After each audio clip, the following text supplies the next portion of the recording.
is perfect. I'm making my own distilled water.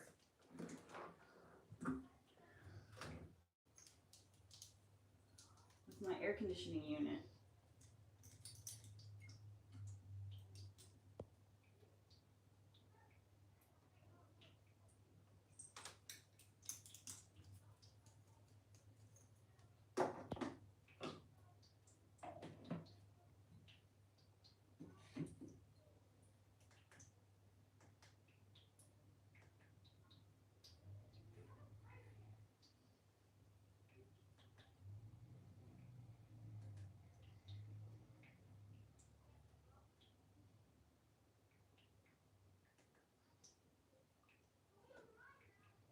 That should make it pulse.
No, I know you're not gonna eat it. Here's some wet food.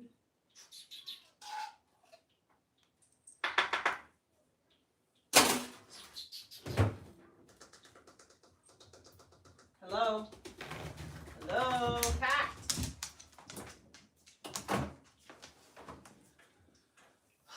You're stupid. Where are you?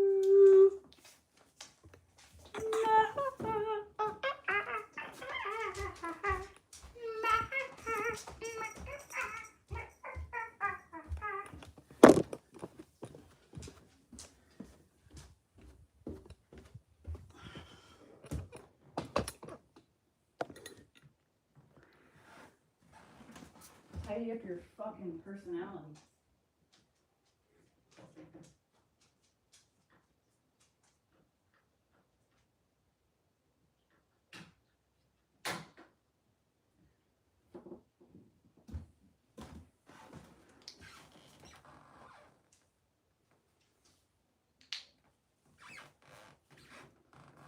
It's funny, people will see me literally cleaning my house and be like, clean your house. It's like, oh.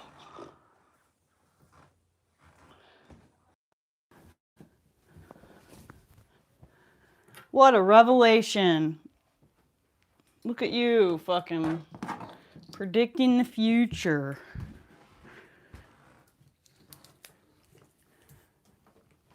Oh my God, I finally have a day off.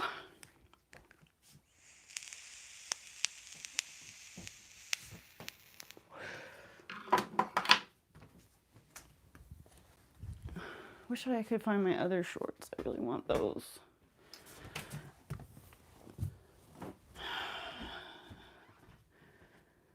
I want my blue jean shorts, but not these ones.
Just want cotton. I don't want anything but cotton to touch me right now. I'm just feeling very ill.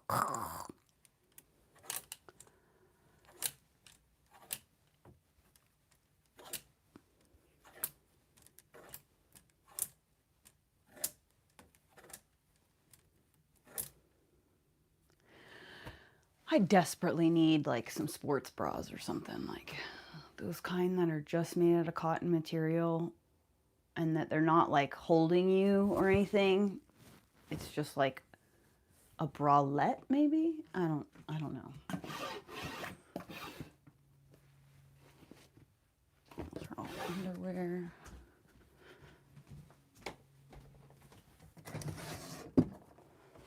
Just want something to prevent my nipples from scraping my shirt. Oh, this might work. Okay, all right.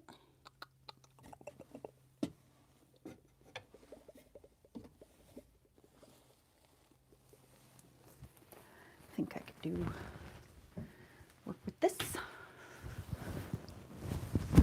Oh.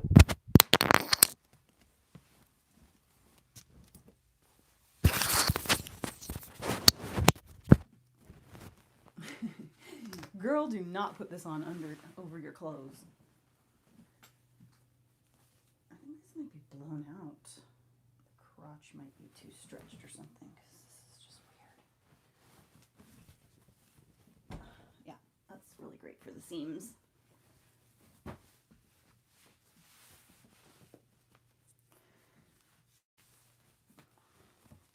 Oh yeah. Das gut. Maybe even a bathing suit. This would be give me more movement than a bathing suit would. I just hurt my back. That's awesome. I wonder what Elliot did to my charger.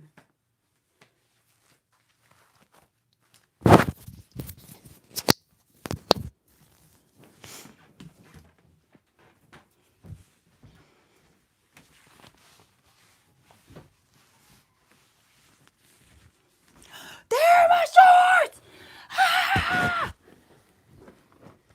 The ones I've been looking everywhere for!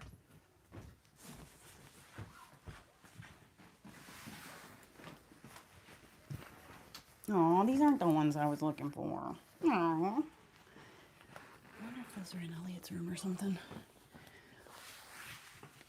Where are my favorite shorts?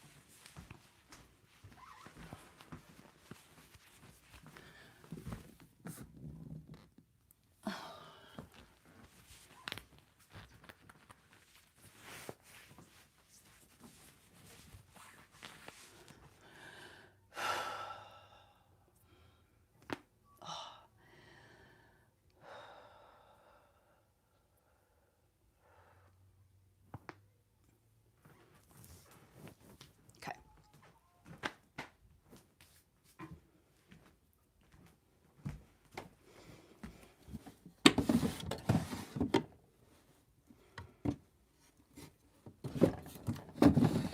Here comes the rain again, washing on my face like a memory, like a sweet emotion. Boom, boom.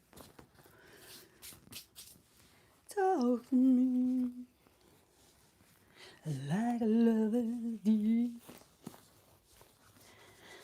Walk with me like lovers do. Do do do do do do. Boo boo boo boo boo.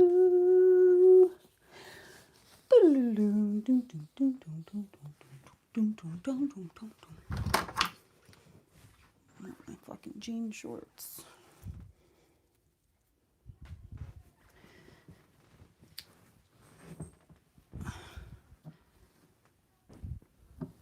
Bathrobes and bedwear. Ooh, I almost lost that table. I don't want it back in my house.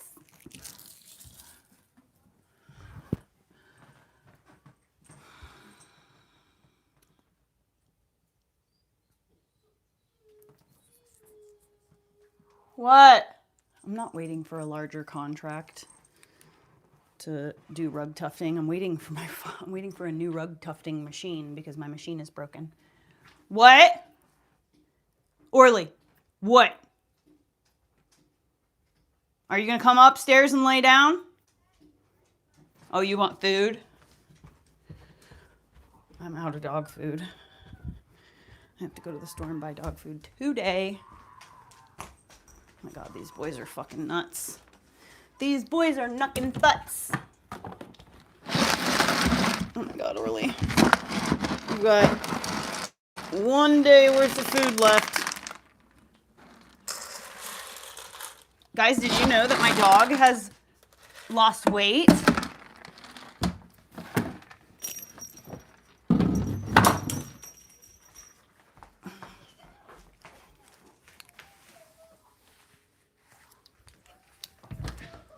Are you guys trying to shoot dirt at each other? No. Oh. We're just trying a Hot Wheel. Be mindful, Elliot. The Hot Wheels you destroy today are the Hot Wheels you cannot collect tomorrow.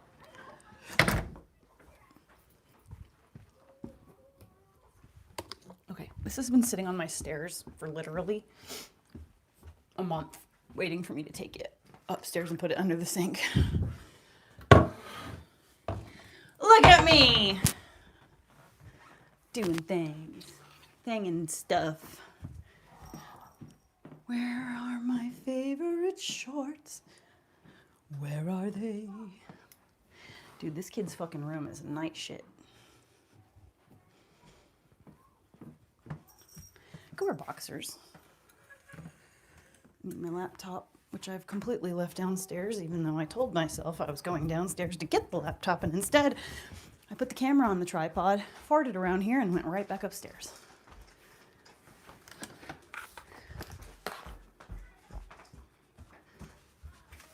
Is the white charger in your room? Yeah.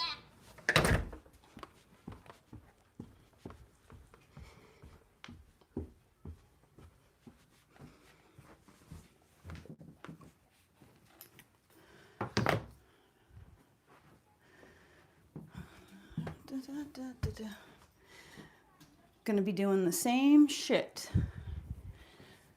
as I have been every day for the last month, exercising a little bit. What I have found is that I especially do not want to exercise anymore, so I'm like forcing myself to do it. And I can't do any of my other hobbies, so I have to do this hobby right now. The option is exercise and stuff, or just sit around, you know what I mean, and scroll on my device. And that's not something that I ever want to just do, so I don't like sitting and scrolling. It makes me anxious. The only time that I like really sitting on my phone and scrolling is at like 2 o'clock in the morning. I find that at 2 o'clock in the morning, the algorithm gives me the absolute most life-changing concepts. Like, that's when all the plans come and all the life-changing happens, is at like 2 o'clock in the morning for me. I like to wake up and I like to discover what I'm supposed to be doing. And that's how it always happens. Like, I'll wake up in the middle of the night. I do like polyphasic sleeping, or whatever the hell you want to call it. I can't remember if that's the right word. But I sleep in multiple phases. I don't do one solid chunk of 8 to 10 hours. I do like 3 hours, and then I wake up for like 2 hours, and then I'll sleep for 3 hours or 4 hours. And I've been doing that for probably 15 years. But I like to get up at 2 o'clock in the morning, and I like to scroll social media. It gives me ideas. God uses the algorithm to tell me exactly what I'm supposed to be doing with my life. So I know that when I find things in the middle of the night, that I'm supposed to take an interest in them, and at the very least, look into things. Maybe I'm not supposed to become, a skydiver, but there's something about this skydiving thing that I'm supposed to look into right now. Skydiving is just an example. That's not a legitimate example. I would never skydive, so. Unless God told me I had to. If God told me I had to, then I would probably do it.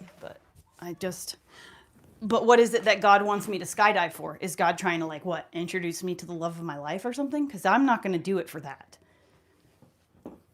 I'm not going to skydive with just because God says, oh, well, you'll meet the love of your life if you skydive. I don't need that. I've met the love of my life. Thank y'all. I've already met the love of my life, unfortunately, and I've already married him. We're married now, still to this day. Unfortunately, the love of my life made the choice to stay who he was instead of growing alongside of me. So I had to leave. Oh, guys, a settlement has been reached in the Bricks and the Minifigs case. Brian Mansell, the original owner of the Star Wars collection, they've settled with Bricks and Minifigs. They paid them all the money that they owe them. But they're still suing Reckless Ben.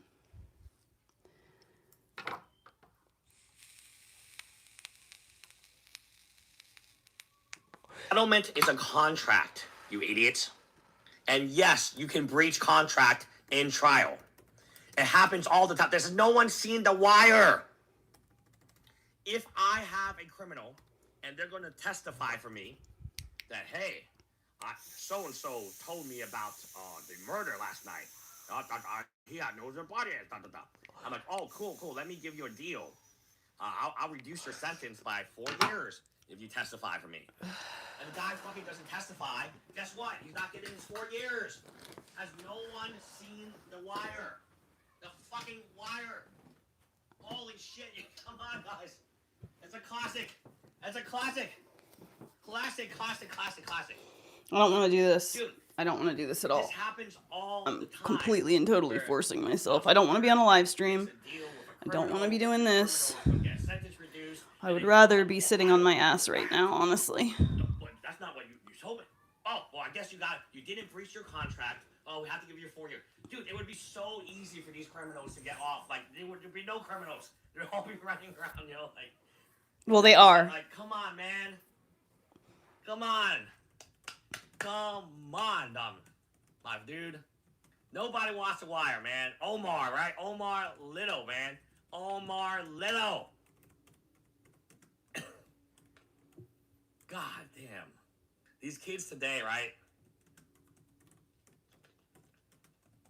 Look, if I make a contract with you saying, hey, you cannot disparage me, then you testify and disparage me, what is that called? Breach of contract. Breach of contract. Do not step on the keyboard. Oh, okay. BJC Live is here. Okay. I'm sick, guys. This is not like the best version of me. I'm getting angry at chat because I don't think they understand what's happening here. A settlement means I want to get out.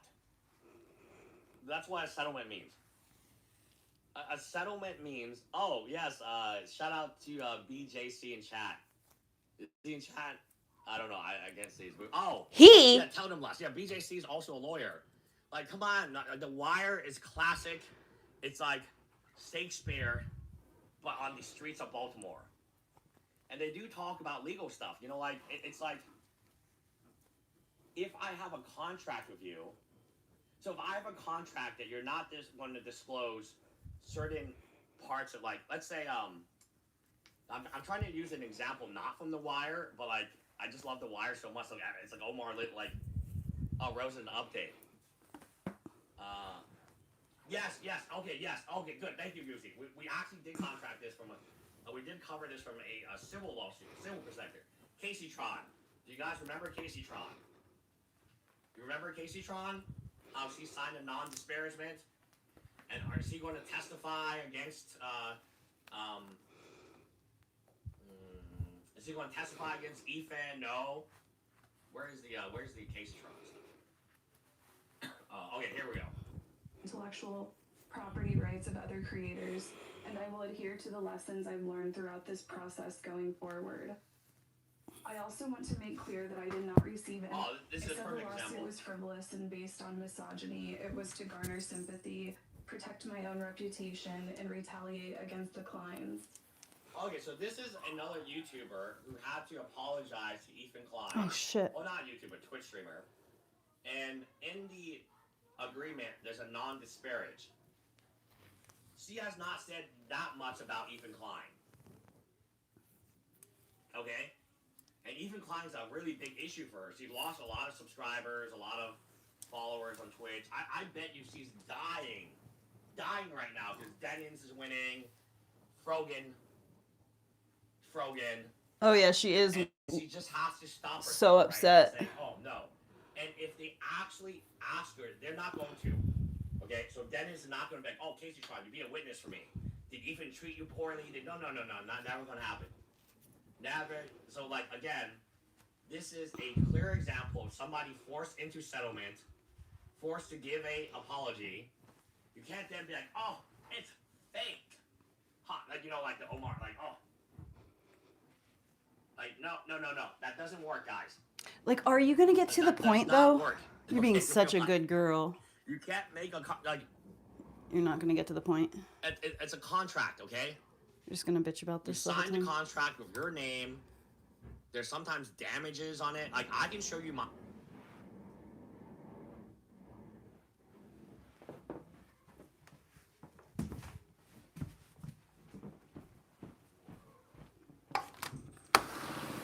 Hey kiddos, boys, please do not play with the garage door. Just leave it open.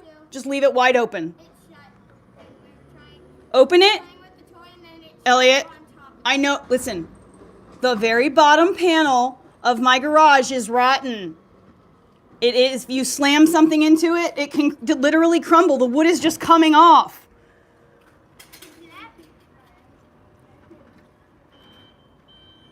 Elliot. Yes, ma'am. I'm going to leave the garage just open. So you've been slamming cars under the garage door? No, I can see that you've done it because I see the mark in the bus, and I can see what you've just done with the car. Now we're hammering the bus with a hammer. Hammer. Why are you destroying stuff? You want to, though, for some reason, but the front wheels weren't there. Okay, guys, don't let Elliot rope you into doing shit like that because he's not allowed to do shit like that. Yeah, so the garage door has to stay wide open. It is not a plaything. It's not a thing for you to play with at all. Make sure there are absolutely no little pieces of metal or car parts in their space. What's that shiny thing? Make sure that nothing is over in their part. Elliot, pick up all those car parts right now. You're just throwing car parts everywhere. All that metal's gonna pop Daddy's tire. Get all of the bus parts that are behind the car right now. I don't care. You're trashing my house up. No. Well, let's pick them all up. Don't just kick them because then they're just gonna end up on a pile on the side of the car. I want them picked up and put completely away from the area. In a trash area would be great. I just don't want a bunch of car parts all over my yard, and that's what my yard looks like, because that's what he's done to all of my yards. I don't want car parts all over. I can't believe, baby, that this is what you're choosing to do instead of have fun outside. You got so many things to do. Why don't you come build things? I can't come inside. Oh, are you allowed in the garage? Yeah, it's mine. Yeah, okay, good. So why don't you guys play in the garage on the carpet? And then you got the shade and everything. I can put a fan down there. That's what we were doing, but then he was like, hey, let's break something. Yeah, I know. He does that. Elliot. Sweetheart, love of my life. She's talking to you. Oh, yeah? Come on, dude. I love you. Try not to make a mess where the neighbors are going to pop their tires, okay? Be extra sure. All right, well, just be extra sure about their drive space. Have a boy, they say. It'll be great, they say. He's using the garage door. I have like a string with a ball on it attached to my garage door, so I can just like grab it and pull the whole garage door down. It's in the corner. And so he's grabbing that and he's slamming the garage door over and over. The bottom panel of my garage door is rotten. It's totally needs to be replaced, but I'm renting, okay? It's not bothering me. I don't need a perfectly good garage door. It's not like, it's not that huge deal. It's not completely disintegrating and falling apart. But if you were to like drop it on a 1/16th scale school bus, it might chip it a little bit or something, God forbid. Like I would really, really, really, really, really like to get my deposit back. Because, that's how I plan on moving to the next location. So, I know, dude. I know, Jay. He does need a whooping, but I don't spank.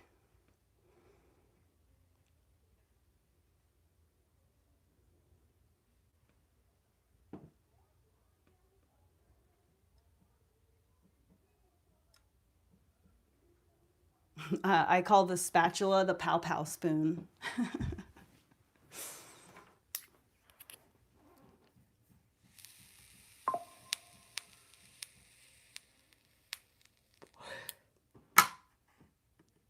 Some funny stuff, and people always poke at it. And she had Andrew should trade be done. Canada doesn't do that with Justin Trudeau, right? Justin Trudeau has a son who's a rapper. Did you know that? He's a rapper. Ugh, just ridiculous. Anyway, I don't want to start airing out my grievances here. Let's get into some stuff. Candace Owens, ladies and gentlemen. Candace Owens just posted this a second ago. This clip is great. I actually think this clip is great. She's like, it's shocking that these are the people Turning Point USA now pay to train their students. How can the organization fall this hard, this quickly away from what and who Charlie was? These people belong on reruns of Jerry Springer and Maury. When you're homesick from school, those were the days. I have zero. Those were the days. Trying to convince us that Erica is some godly woman when this is who and what she authorizes to go fight her battles. I mean, listen, you're gonna hear some swearing, okay? I'm warning you right now, okay? Let me just play this clip. This clip is. He apologized. How about you don't physically attack my husband? How about you don't come over around the table and shove his chair, thinking you can get away with that? I can't believe it's been like over a year and you still have. I get it because we haven't met personally, but you did berate me already. Hey, no, let's just pretend your husband came across. No, I get it. I get what you mean. Did the same exact thing to her. You mother. I say. If you're gonna talk shit to me, no, not right now. I'm not talking about right now. What is this crap that I'm watching right now? I'm saying, and the other time. No. Turning Point debates. Can't deal with that. I'm tuning in. Ugh. I'm just saying. I'm watching. I hate the sound of women arguing. I'm gonna be locked in. I'm just saying. If all of a sudden they're doing stuff like that, you're gonna have Officer Tatum. Officer Tatum's gonna be there. All right, y'all, we got the envelope here. This blue-haired lady is with this other blue-haired lady. One of them pregnant somehow, and they say that the other one, but they both women. I don't know nothing about it. But one of them is the father of this baby. Okay, one of y'all is the father of this baby. It's either him there or that blue-haired lady there. What are you That doing? blue-haired lady have the thing, the thing, ding-a-lang, can get someone pregnant. But that's a lady. Anyway. Okay, you are the father, blue-haired lady with the dang-lang. If that's what Turning Point debates turn into, I'm ready. Okay? I'm 100% ready for that. Oh, my knee just popped. Thank you, Jesus. If you have Graham Allen standing up on a desk, being like, "Why don't you come here and say it to my face, you green-haired freak?" I'm watching and clipping it and making an episode right away. What? New barrettes. Are you kidding me? Boop. I'm just saying. I'm 100. I need to stretch before I do this. You have Grant Allen get into fights with people. People are throwing chairs. Someone whips a microphone. You know, Grant picks up a chair, throws it. You know, I'm in. I'm in. I'm sorry. I don't know. Listen, hate me if you want to. Okay, I'm ready. I need salt. I'm ready for that world. You know, I'm surprised they haven't done that yet. They have all these like little sit down debates. And you're like, Slow. can I ask you a question? How come it hasn't devolved into actual Jerry Springer yet? I'm not saying it should. I'm not saying it's good for society. I'm just saying, how has it not done that yet? You know, talk shows turned into Jerry Springer real quick. You know, you remember Jenny Jones? You guys remember Jenny Jones? Jenny Jones, that man got killed. You remember all that? It went from Oprah, is Phil Donahue, and then all of a sudden Maury came in, and Ricky Lake, and Jenny Jones, and it was like, I never want to go to school again. I want to just watch these shows. Those shows. It's funny that he's bringing that up. Oh, it smells very good in here now.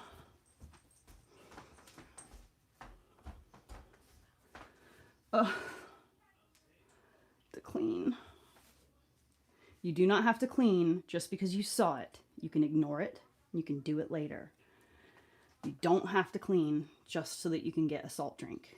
You don't have to clean just so that you can get a salt drink.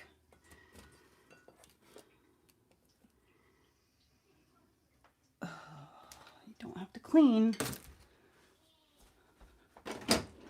just to make a salt drink.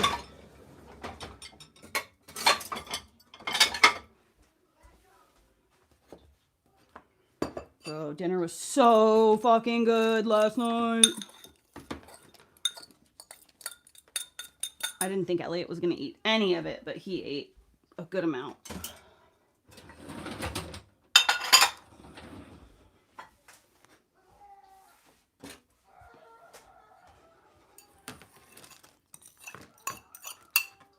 Dude, Elliot is like unbridled mania.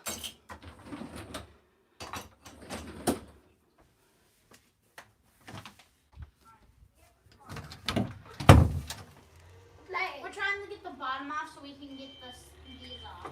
We're trying to get the... Why are you messing with that?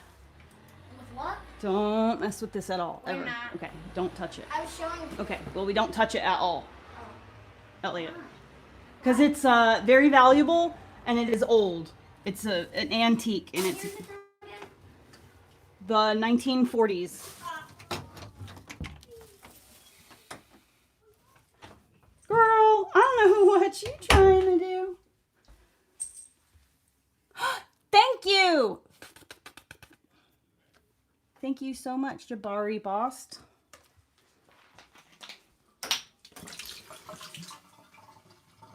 For the $4.99 super chat. That's freaking awesome.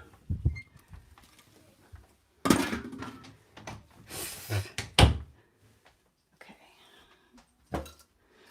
You know, Heather, you don't have to clean your kitchen and just get a drink.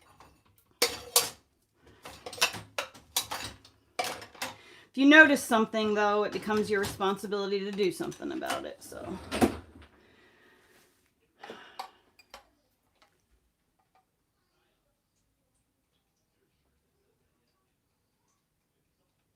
Thought I heard a man's voice.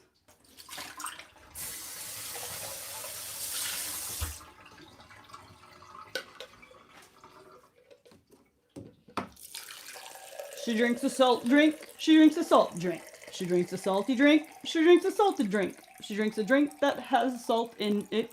She drinks drinks that have the salt. Oh, Danny boy. Salty boy. I like to drink salt, and I drink salt again. I'm always gonna drink the salt. I like to drink salt, and I drink salt again. I'm always gonna drink the salt. Let's see if we can get the salt sediments to go to the bottom.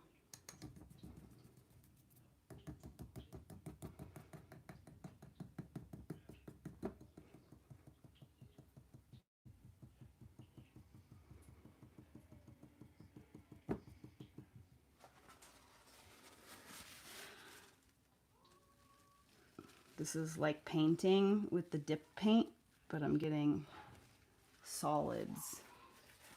It's like dust. It comes in your fucking Himalayan sea salt, but you don't realize it because you normally don't eat it in such large volumes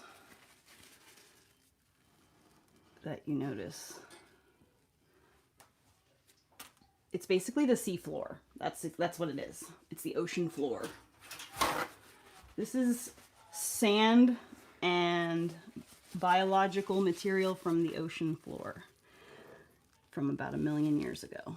And now, after 1 million years of sitting in the side of a mountain, it goes through all that trouble just to end up in my fucking salt beverage. I need that sediment to go down a little quicker. I'm just going to give it a second.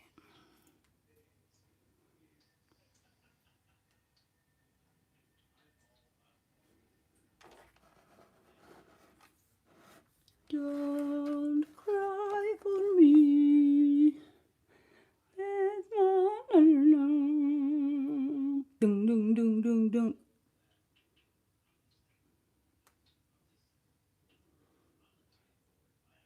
I mean, you're not supposed to drink this. So, drinking this would probably kill you.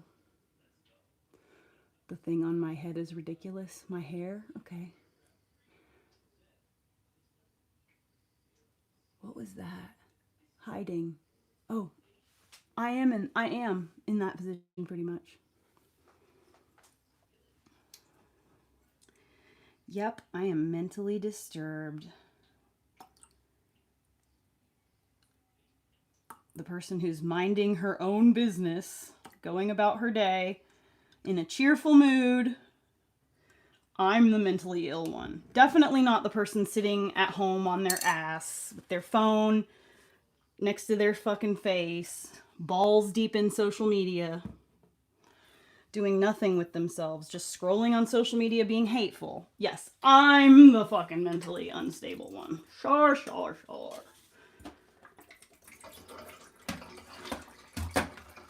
And that's the thing too, is like that.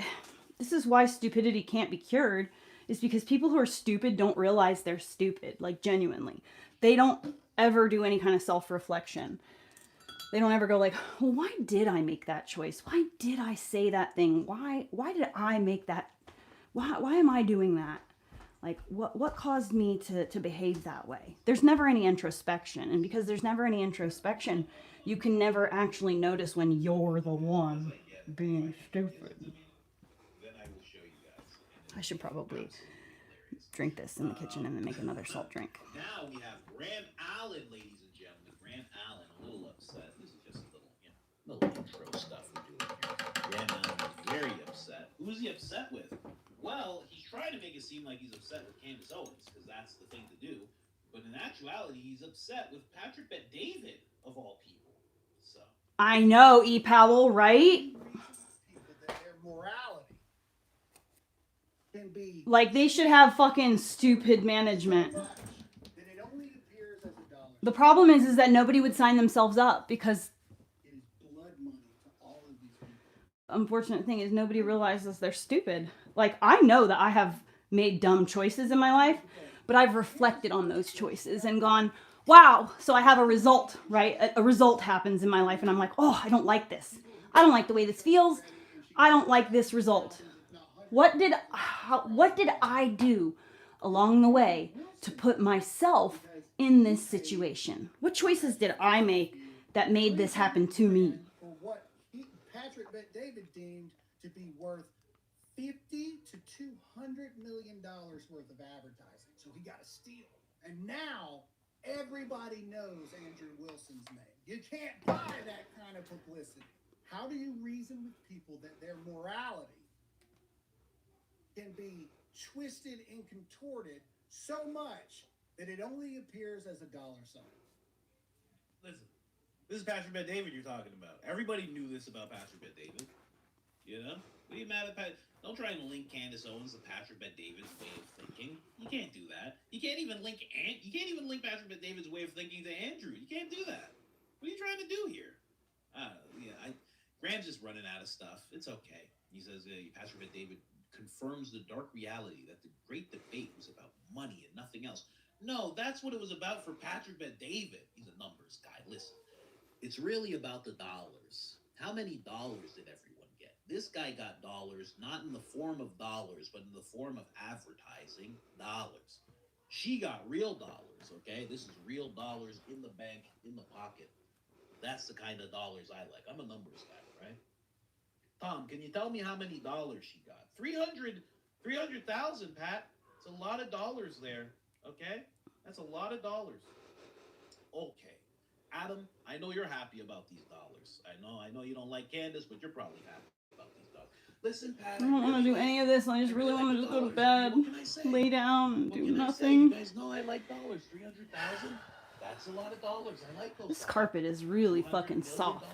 In advertising, I don't like. I'm gonna vacuum my whole house today.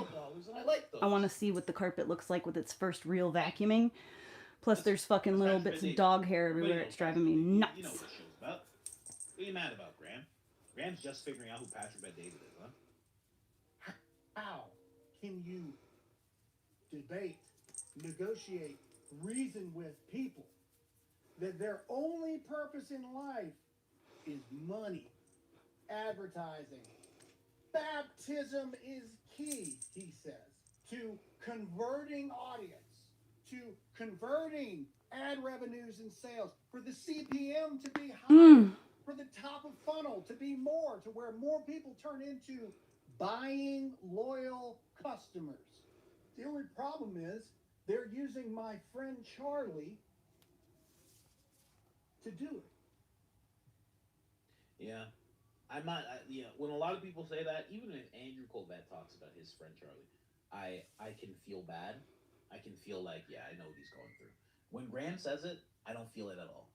Not even a little bit. You had a business relationship with Charlie.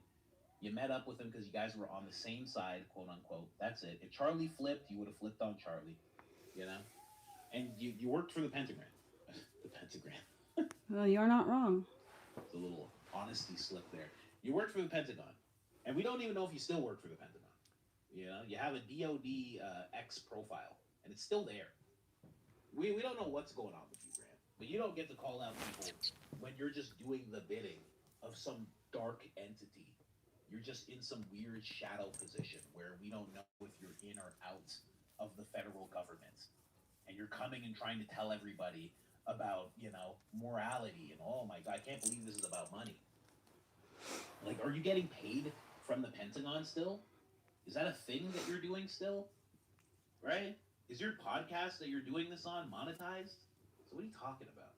I mean, not to defend Patrick Bet David, but it's like, come on, man. What are you doing here? You know?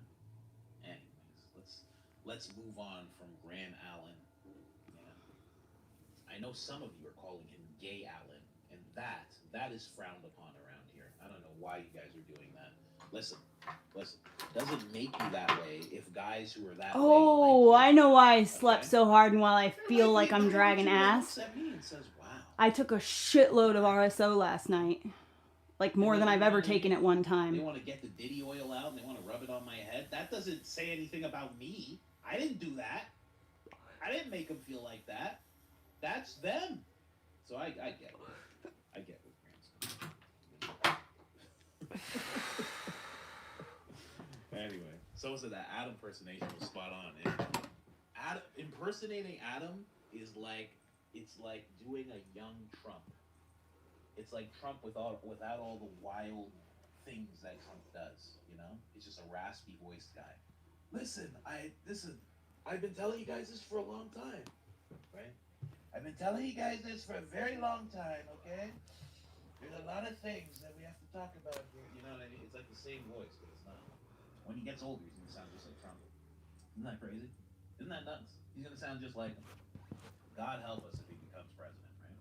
Anyway, let's keep going here. This is very interesting. So I just said whoa to this when I saw this, Someone said Gary has a crush on me? I hope not.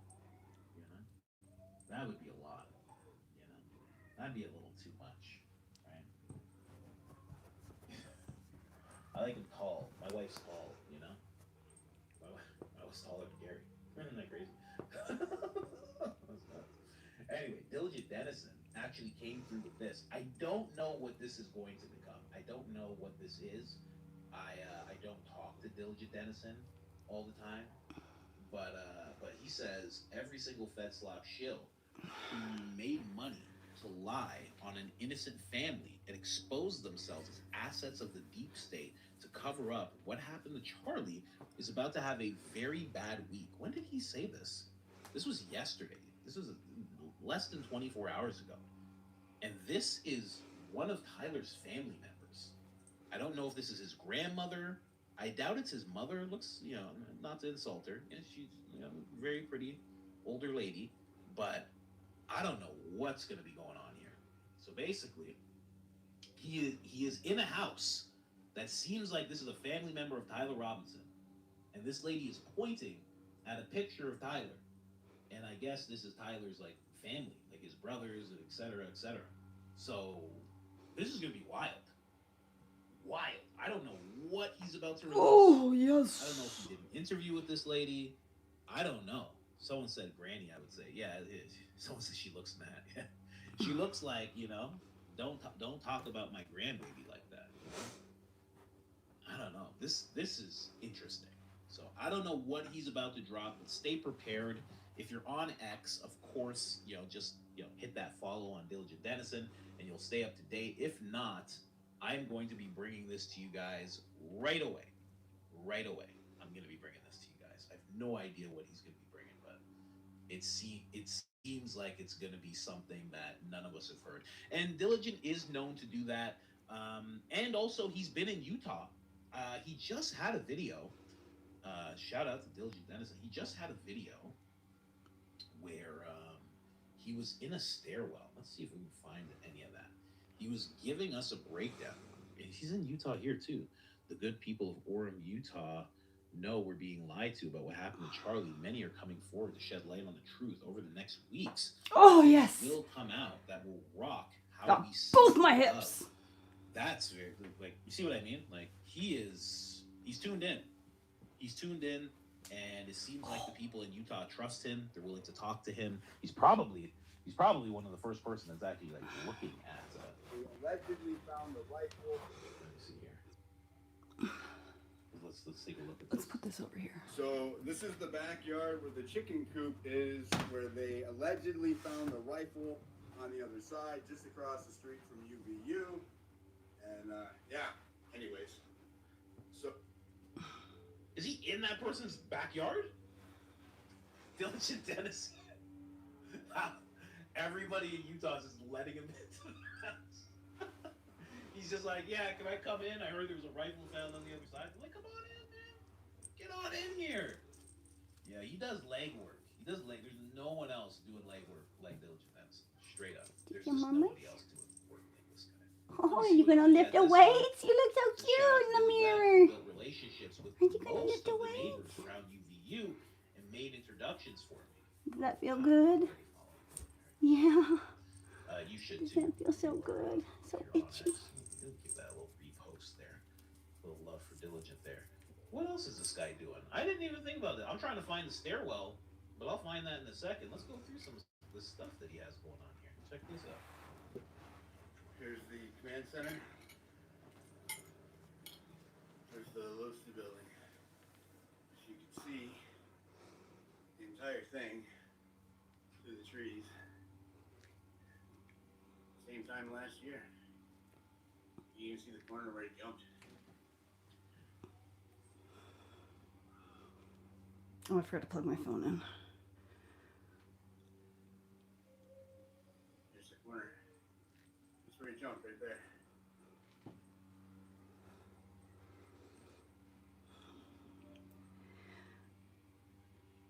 If I just do 2 of everything that I like to do, I will consider myself Very done. interesting.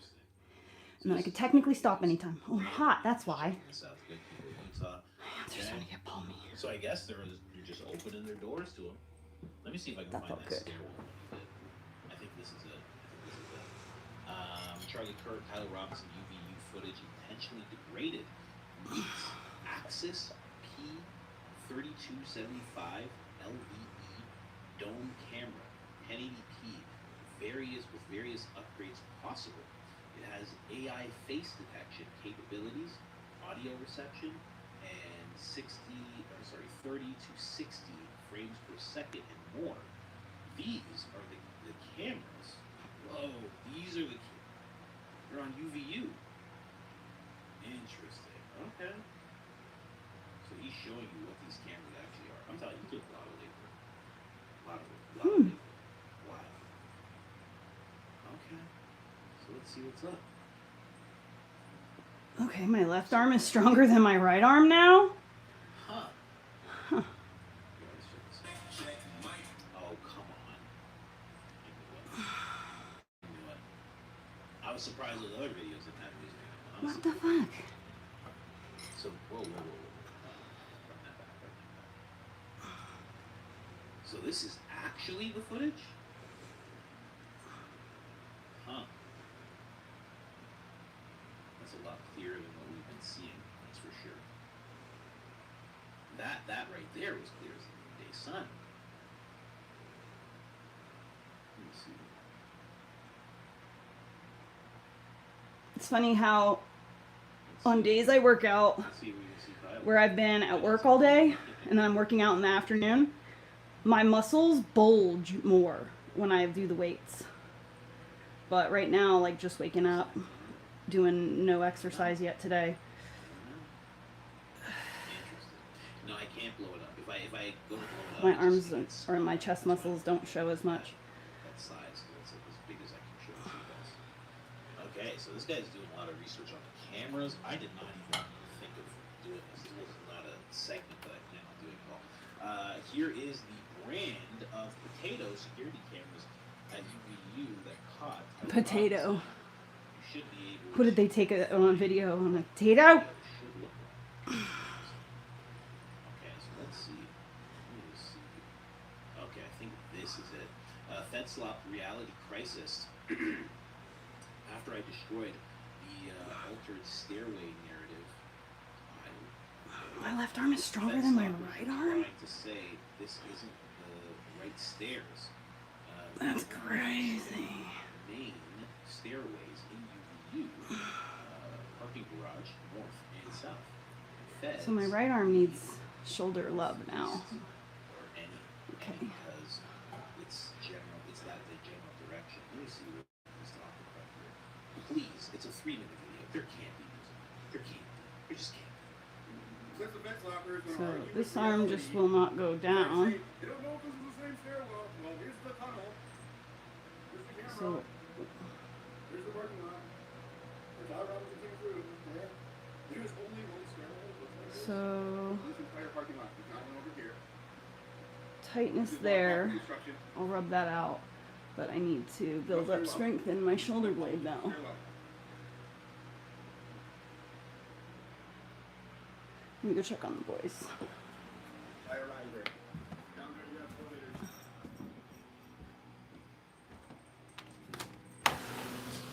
Where you at, babe? They're in the garage.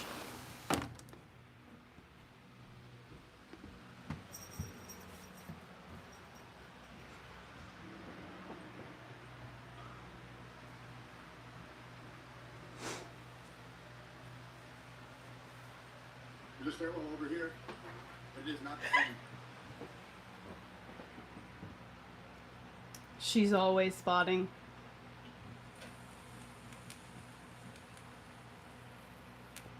Star Amber, for real. Like right now, I am on a hyperfixation of exercise. But. Wow, she's hot. Who's that girl? Stop! He's like, it is? Why didn't you tell me? You just came in and said she's hot. Leave the keyboard alone. I don't want, or I can't really raise my heart rate up a bunch because I got heart issues. So I can't do like a bunch of cardio. And I can't do high impact workout. So I have to do, I'm playing around. I'm not doing anything serious. I'm just occupying myself. It's like, okay, instead of sitting on my ass and scrolling, I am doing this so that way I'm not getting out of the motivational state, or I don't know. I just don't want to sit down and do nothing and listen and watch TV. I don't want to. I just have to be doing something. Otherwise, I won't sleep right. I just got to burn out my energy, you know? Like I'm a toddler, basically. It's backward. The best thing that they could have done would have been to say and do nothing. People say all the time, they're like, oh, I wish I had that kind of energy. Look at that child go. No, you don't. No, you don't. You actually don't want that kind of energy. Trust me. Because you can't do it. You have to be doing something at all times. I cannot just be sitting still. It makes me a lunatic.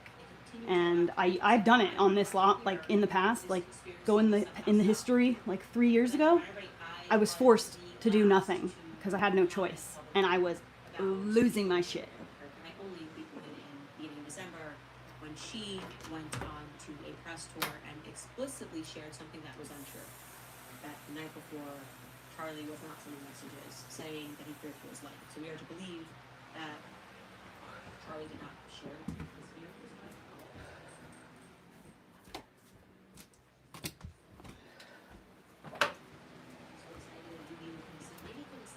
And even though I'm just kind of goofing off and I'm not really doing anything real serious,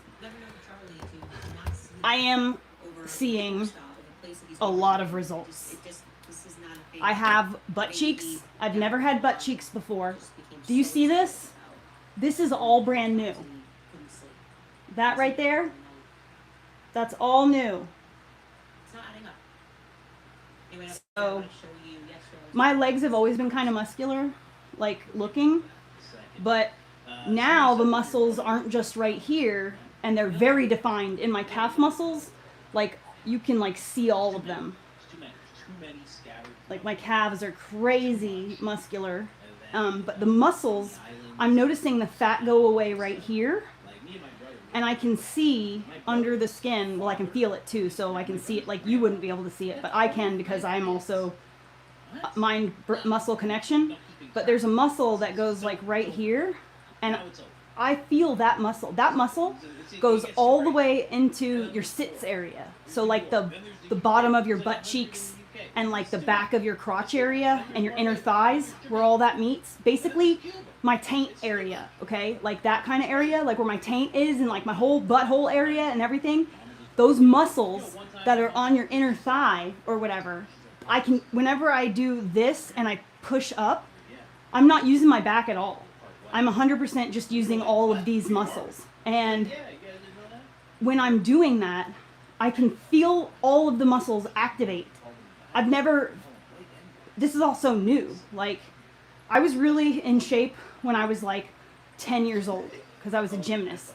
But like, it wasn't, I didn't think of it that way, you know? But, so I have muscle memory, 30-year-old muscle memory. And if I work out, the muscles will come back. I just don't want to be, I do not want to be skinny. I want to be thick, but I don't want to be fat and unhealthy. So the only thing that I can possibly do is to like make myself as, I want to be sturdy. I want to be a sturdy woman. I don't want to be a bird, and I'm a bird, unfortunately. I'm very short, my bones are small, I'm like bird-like, and I don't like it. Not so much anymore, though. Oh my god, I literally cannot believe it. I just love gassing myself up. I'm so proud of myself. The majority of the muscles that I have are just from going to work every day. It's not even from exercising, because the exercise is really not doing very much in the grand scheme of things. I've been localizing and focusing on my glutes, which is why I've got butt cheeks now for the first time ever. I've always had pancake ass. My mom literally looks like a frog. I'm not even kidding. Her x-ray looks like a frog's x-ray. How are you supposed to? I mean, if you're not doing anything wrong, you should never get scared. This guy made a key. Okay. All right. Just be mindful. This went to the back of his Just be mindful all of my art and stuff is right here. So as long as you guys have this whole carpet. Yeah, we're not doing much. All right. Well, just as long as you're not intentionally harming. Other than Captain America's Have fun. You've got the trampoline things could bounce off of.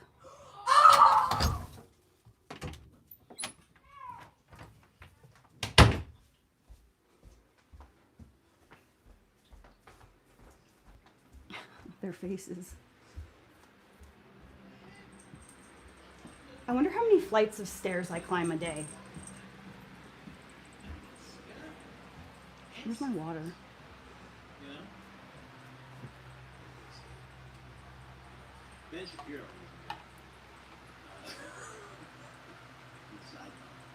Ben Shapiro, ladies and gentlemen, has a problem with Joe Rogan. And would you believe it?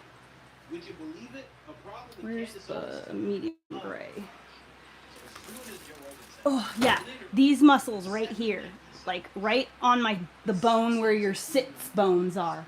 Whenever I bend over, I feel these muscles activate. And this muscle's getting big right here. Like I can feel this muscle growing. I just need this muscle and this muscle to grow. he just basically starts calling him an idiot. And it's like, you might think that about Joe Rogan, but listen, I know a lot of you guys who don't like Joe. You're basing it on a whole bunch of things. He's basing it on one thing, this attack. This attack's based on one thing. The fact that Joe said, I think what Candace is saying is actually worth looking into. And I'm leaning towards that. That's what he's basing this on solely. He'll try to make it appear like it's about other things, but he's lying. Yesterday, Joe Rogan dropped a bombshell that he is starting to believe Candace Owens' theories about Charlie Kirk's assassination. What do you have to say? I need a little bit of a counterbalance. Wasn't that guy a furry? No, he loved a furry. Oh, he loved the furry. So. Yeah, but I'm not even sure if that's true. The more time goes on, the more I'm leaning towards Candace Owens. Whatever the spin is about Tyler Robinson, there's some bullshit to it. I don't know how much of it is bullshit, but there's some bullshit. Okay, listen, I know. I like Joe personally. He's a nice guy. Also, this kind of stupidity ought to immediately make you question Joe's capacity to discern truth from fiction, because, come on. I like when he tries to be human. I love when Ben Shapiro tries to be human. It's so fun. It's so fun when he tries to like inflect his voice. And, come on. It's like, I love when he tries to do that. It's so good. It's so good. He thinks he's people. It's just that right there. I mean, that sums it up right there. I like this guy personally. And also, he's an idiot. Come on, guys. It's just so wild. Because you know he would be on Joe's show. If Joe was like, hey, you want to come on the show? He would do it in a heartbeat. He's probably wanted to come on the show a whole bunch. Him, Dave, Ruben, Hasn't Joel, Ben Ryan, Shapiro been gang. on Joe They all Rogan? want to be on Joe's show. Joe actually says no quite a bit. He usually says that he's busy, but that's what he does. You a mod This at is $0. What's that mean? Essentially endorsing the theory that staring at hieroglyphics can solve your health problems, which Joe also kind of did recently. The hieroglyphs actually carry the information in the form. Gross, Antoine. And so the form are those shapes. Now some of the greatest minds I have Jesus, on the thank you. earth are starting to recognize that if you draw one of those shapes and show it to a human mind, it creates an incredible medical response. You can reverse inflammation, all kinds of things by looking at the shape, because the shape is Walking creating around like that you wave just of been Looking at the nailed. shape of certain hieroglyphs? Yeah, the shapes that are in Egyptian hieroglyphs. Are This now is why being men are used alone. to Okay? really change human biology. We're This is realizing the it male was- epidemic, it was not the a loneliness symbolic epidemic. representation of something. It was They're a porn full brained. transmission of information. Is there papers written on this? Porn has broken y'all's brain. Is, one of the You greatest see, the minds out worst there part of it is out of like you're not even savvy enough to not fall for the bamboozling and the propaganda. Like you're not even savvy enough to realize that you're being intentionally led to a conclusion and stopping yourself from just going into that. Oh my God. It's just, that's like what's even more unattractive about y'all men today, is that you're just so, you don't even have a second thought. You just like watch porn every day and you don't even think to yourself like, I wonder why porn has been so mainstreamed. I wonder what the reason perhaps is why they're so intent on everybody knowing what porn is and partaking in the consumption of that. Interesting. I used to watch porn in my 20s, but then I looked around me and I was like, wow, everything is so hypersexual. It's almost like they want us to be hypersexual. I just don't understand how so many of you could just fall for it. Don't you have brains that you like process thought, or do you just do whatever and you don't even just like put your head up and look around you at any point? Hired by large, groups, and now Switzerland is Oh hired God, I have a to fucking recode Melvin 5G so network bad. with these shapes to improve biology and life around the 5G network. I need to like sew this. Now, I'm not super shocked by this kind of stuff. Like Joe Rogan, Joe tends to believe pretty much every conspiracy This theory thing is that you too can find. long for my Because, body. let's be real. I have a short conspiracy torso. is fun. It's super fun. It's chatty. Yeah, someone's just saying, let's take something out of context. Yeah, I mean, Joe didn't even believe the whole thing, right? You guys defending Joe for time that's going to happen, especially against Ben Shapiro. Joe didn't even believe the thing. He said, are there any papers on this? Which meant that he was skeptical and wanted to hear more proof. The guy didn't provide any more proof. And then Ben Shapiro stares at the camera and blinks twice to state how stupid Joe is. I mean, first off, I'm going to watch that podcast because that sounds interesting. I love rabbit holes like that. I absolutely love it. Especially with what we're learning about Wi-Fi and all that stuff. I mean, Your Wi-Fi is definitely but I mean, just viewing you in your room, like radar.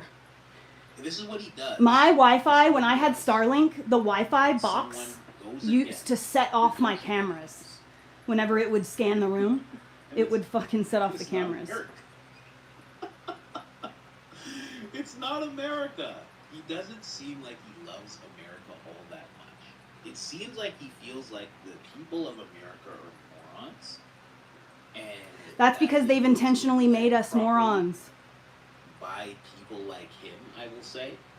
And Through the public school system and the music and the movies and the pornography brain. It all ties together. Or anyone he thinks should be in control. That's why you should homeschool your fucking kids. It's just what he does. Like Joe, listen. I've made videos not favorable about Joe. Wait, my knees are shaking. I've made videos like that where I talk about Joe. Andrew Wilson and Joe, I was talking about how disappointed I was with how nonsensical the whole thing was. It seemed like pay for play. I was talking about all this stuff. But I mean, I'll base it on some things that actually make My legs are shaking. So coach, tell us about Wi-Fi. You gotta look it up. And I have a You piece never of heard skin. RJ talk about Wi-Fi? You never heard people talk about 5G? You ever heard that? Dry skin on my lip. I couldn't have to get off. Whole weird rabbit hole. Okay? And the rabbit hole starts with human health and it ends with people can use routers like cameras to get the schematics of your house. See, I told you. That's what they say. That's not what I'm saying. That's what they say. Okay? Are they now? Who's they? You have to go and find out. Just saying. It's weird stuff. But yeah, that's Ben Shapiro. I mean, look at it. Trying to appeal to people's emotions. It's crazy. It's crazy. Ben, we know you don't have those. Okay? We know you don't have those emotions that you're trying to display on the screen via your eyebrows. Okay? We know you don't do that. Like, you're not fooling us. Not fooling us anymore. He fooled me at one point. I gotta say. Literally. You can fill 5 hours talking with your comedian friends about how the moon landing was fake and underwater demons who might be aliens control our lives. I get the shtick, right? Joe's shtick is that he's basically caveman discovering the world by talking with all the people. This never results in any firmly held beliefs, so of course James Tallarico, the psychotic left-wing howdy doody of Texas, and Donald Trump within 2 years of each other. But listen, it's fun to watch the journey. It's just... How unfair is that to say? I can see the muscle and the fat. Like, Trump should There's the fat right there. Never Trumper. And then literally, as Trump, I mean, like, this was within a year. This was within the same year, I think. He went from a never Trumper to supporting Trump. What are we talking about? I mean, seriously. I'm just saying. I know Joe has his faults, but it's just wild the way he tries to do this type of thing. I don't want to play too much Ben Shapiro. No, the men have no brains, unfortunately. And that's the thing, it's so unattractive is that not only saying that it's a problem. A man without self-control is not a man. That is a boy the same age as a man. And having willpower and having being able to utilize your self-control at will is one of the, it is the ultimate flex, being able to have self-control. So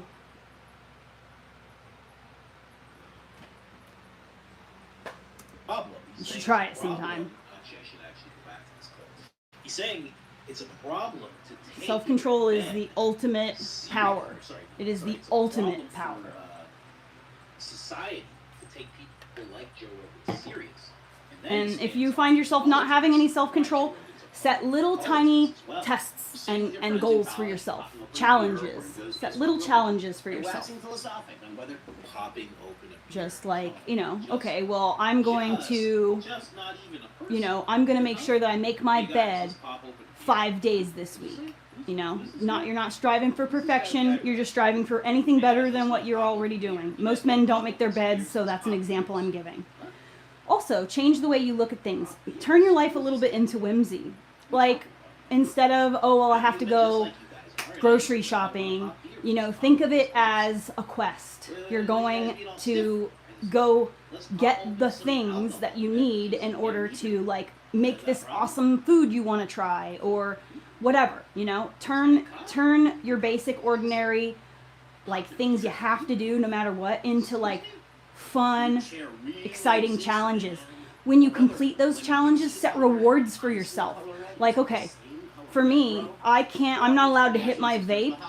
I'll set a little goal for myself like that. Okay, well, you can't hit your vape until you've done 50, whatever, things. Or whatever. That's just an example. I have not necessarily set that for myself. But, you know, also, if you're trying to quit doing something, it's very easy to quit something that you don't want to keep doing, especially if you already don't want to keep doing it. All you have to do is, when you get, say, the urge to smoke a cigarette, do not smoke a cigarette in that moment. Go, okay, I want to smoke a cigarette. You take note of the time and you say, okay, well, I will have a cigarette in 5 minutes. Then go about your life. If you are standing there watching the clock, waiting every second for that fucking 5 minutes to pop up, then go ahead and reward yourself with a cigarette at the 5-minute mark. But if you look at your watch and it's past the 5-minute mark, now you have to wait 5 more minutes. And what ends up happening is you say, okay, I'll smoke a cigarette in 5 minutes. And then you get busy doing something and you don't realize that like 20 minutes have gone by. So when you look at the clock again, you're like, oh shit, like 30 minutes went by. Damn. Okay, well now you have to wait 5 more minutes again. And if you're lucky, you'll catch yourself in another flow. And next thing you know, it's been like all day and you haven't had a single cigarette. Just because you've kept your hands busy and you've been occupied. Like I said though, if you're like watching the clock, 5 minutes, you know, give yourself a cigarette. Okay, fine, reward yourself. But do try and occupy yourself and force yourself to never, when you get the urge to smoke a cigarette or do whatever it is that you're wanting to quit, do not allow yourself to do it in that moment. You have to wait 5 minutes. You cannot do it when you get the urge. But if your urge is so intense and you're stressing you out, I mean, you can do anything for 5 minutes, you know, even if you're the most stressed, it's not going to kill you to wait 5 minutes to smoke a cigarette. So if you do that, you will find that you quit very easily. It's actually the easiest way to quit smoking cigarettes. I'm telling you. I've helped probably 50 people quit smoking cigarettes that way. I obviously quit smoking cigarettes myself.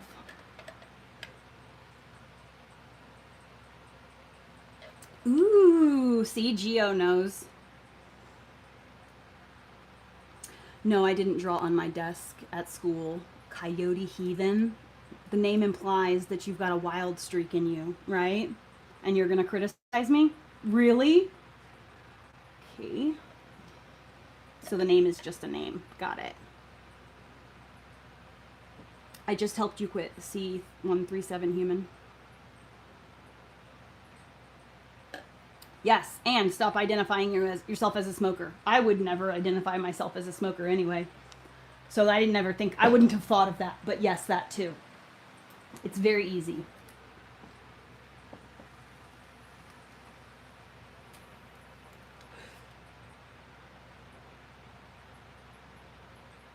You have to want to quit, yes. Well, I'm not, Julia. You look like a hyper boomer by saying that. I don't know. I can throw out buzzwords too. Don't feel sorry, Jenny. Those, go read my bio on this account, okay? My description underneath my channel or whatever. I am walking rage bait. I'm very well aware of that, and there's nothing it happened. This exact same thing happens to me, regardless of what I look like. I could have my natural hair color is blonde, and I am a very pretty person. I could do my makeup, have my normal long blonde hair, and still people, I don't know, there's something about me that says, try to bully me. I don't know. So I've decided it's not my problem. It's not my job to figure out. And I'm just going to do whatever the fuck I want with myself, because I'm damned if I do, I'm damned if I don't. People are going to have a problem with whatever I'm doing, no matter what I'm doing. So I'm going to do whatever the fuck I want. And I'm going to live the way that I want to live. And if you want to sit and watch it, you can do that. But if you also want to have a honking turd sandwich in your hand, you got to tell the room, this is a turd sandwich. I smell shit. Yes, it tastes like shit. Everybody, there is a turd sandwich right here. Watch me eat it. That's what you sound like when you're commenting, I'm ugly, stupid, terrible, whatever. You're just telling the room that you have no self-control and you can't stop yourself from consuming content that you don't like. If you think I'm a turd sandwich, why are you telling the room how you're eating it? Why wouldn't you just go, oh God, get that away from me. Bye, bye, bye, bye. Because if it was I would just, nope, bye. Like, why would you do that? Like, do you think it makes you sound smart? Because all it does is it lets us all know that you have a turd sandwich in your face and you're smelling it and you're eating it instead of just throwing it the fuck out of your face. Like, you couldn't stop me. I'd swipe so hard my phone would fly.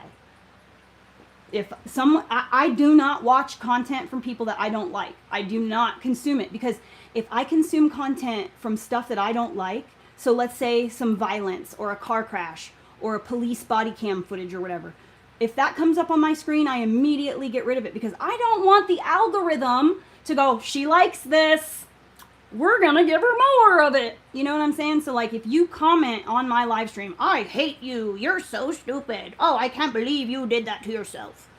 All you're doing, doesn't matter what your words are, all you're doing is signaling to the algorithm, oh, I really like this stuff, please give me more.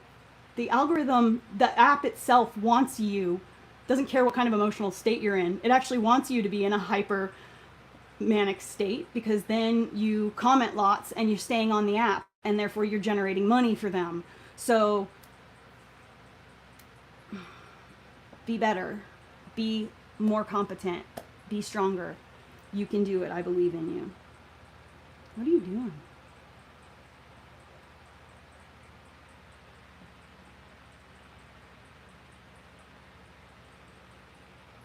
I will never understand the concept of being in a room you don't want to be in and then telling everybody how you hate being in that room. It's baffling.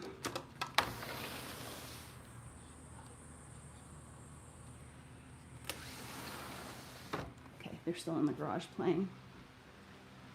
I set my garage up into a playroom so the boys have a shady area to play in. When they redid my carpet like 2 weeks ago, I just had all new carpets put in. And so when they redid my carpet, the guy left me the strips from the ends, like leftovers or whatever, that were in 2 long strips. And I put them in the garage. And now there is a carpeted area for Elliot to sit down and play that's out of the sun and now I'm just going to put a camera. I'm going to put one of my security cameras in the garage, so then I can just always be watching and listening. Treating this stuff seriously. It's so crazy. I am gonna stop it. I mean, he gets into why it's a problem. Yes, Mr. Monk, and I have them everywhere. It doesn't. It's just it's part of being on social media. You know, like the men particularly don't bother me, and that's that's a lot of women deal with harassment from men. I deal with harassment from other women, and it's always women who, like, you would think were better off than me, like in a better life situation, are better in some capacity. You would think they have more, like they have living parents, you know what I'm saying? They've got so much that I don't have, and yet for whatever reason they think that my existence is preventing them from having something, I'm pretty sure. And so if they could snuff me out, then they could be successful at whatever it is they're trying to do. But I have a whole group of women like that who have been trying to kill me, literally, for the past 7 years.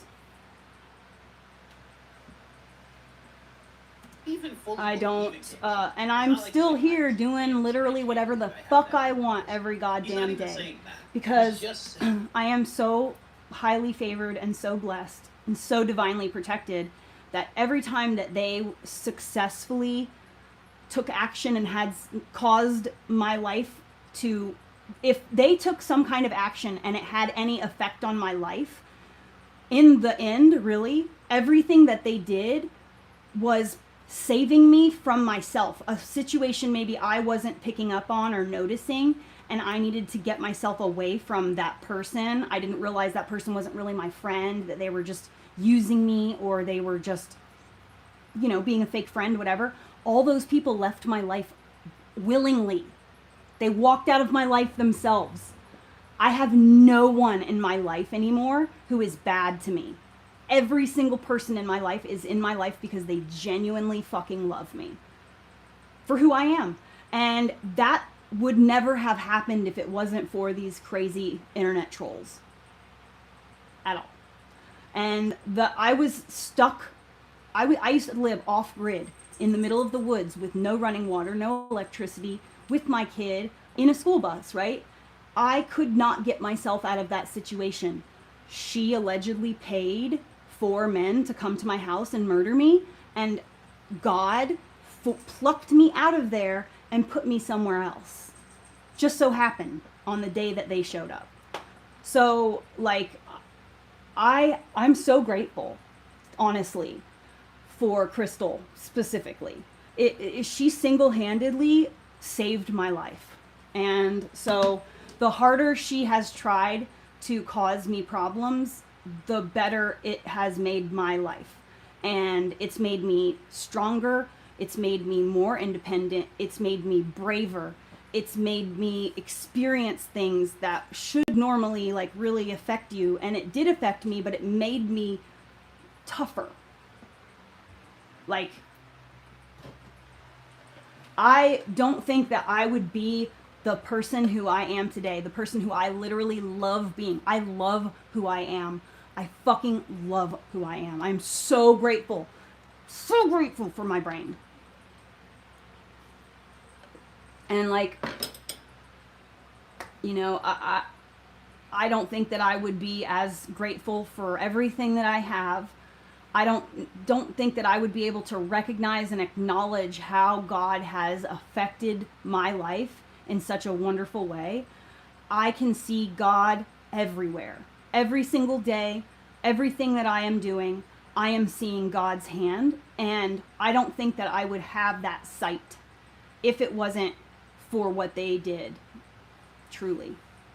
So while it sucked, and I mean, it's still going on. It still happens every day. They are still on Reddit talking about me every single day, like dissecting the minutia of my life. So at least I assume. I haven't heard or seen anything in about 3 or 4 months, but I also do not go, I've never gone to the Reddit I've never gone looking to see what people are saying about me because, like, I literally don't fucking care. I don't care.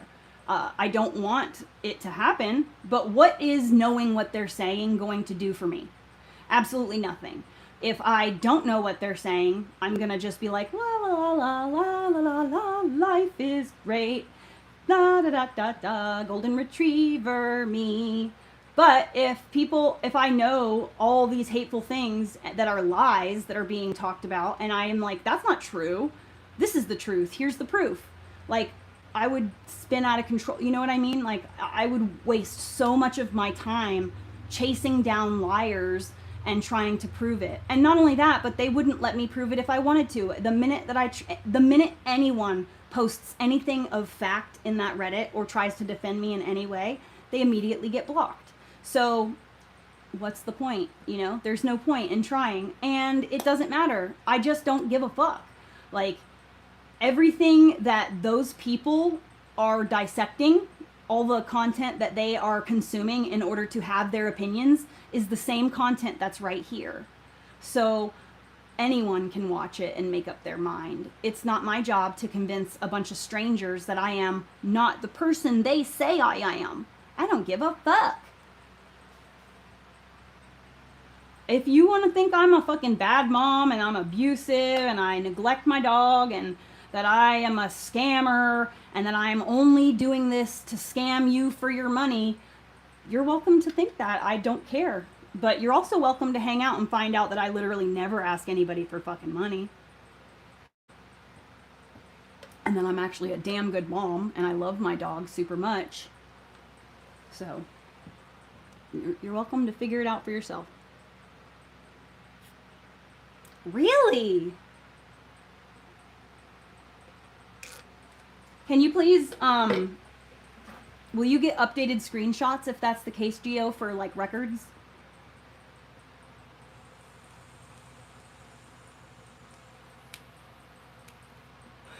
I think Crystal, we should look up and see if she's in jail. Because the only thing I could think of would be she's in jail. Actually, I'm not going to look it up. I don't care. I don't care. I don't want to type her name into Google. God forbid they start showing me content.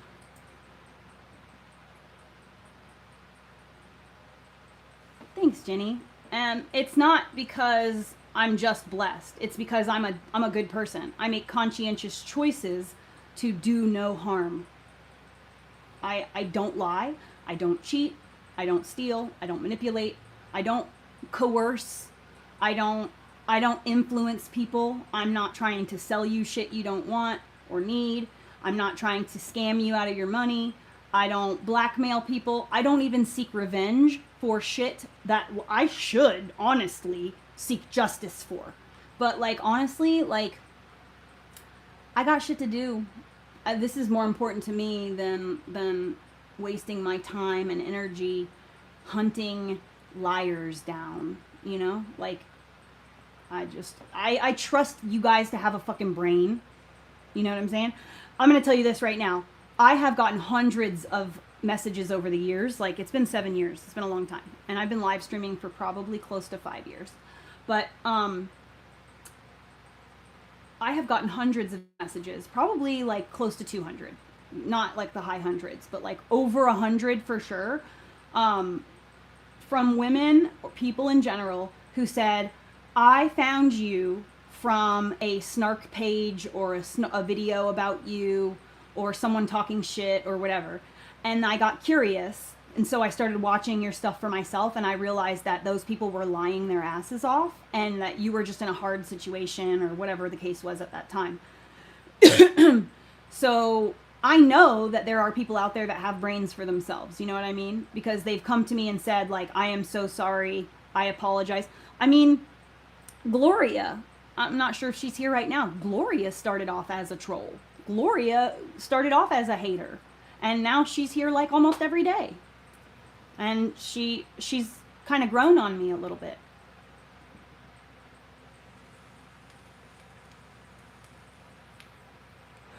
Yeah, because what could they possibly say? There's nothing to say. I'm obviously not the person that they've been. It just took a little bit of time for them to all realize it. Like, oh, wow, I'm a shitty person. I should probably not be, like, trying to destroy this fucking mom's life. Oh, there she is. She's here right now. See? Told ya. She started out as a fucking hater, and over time realized, like, oh, wow, these people are fucking crazy. And I don't want to associate myself with people who are like this.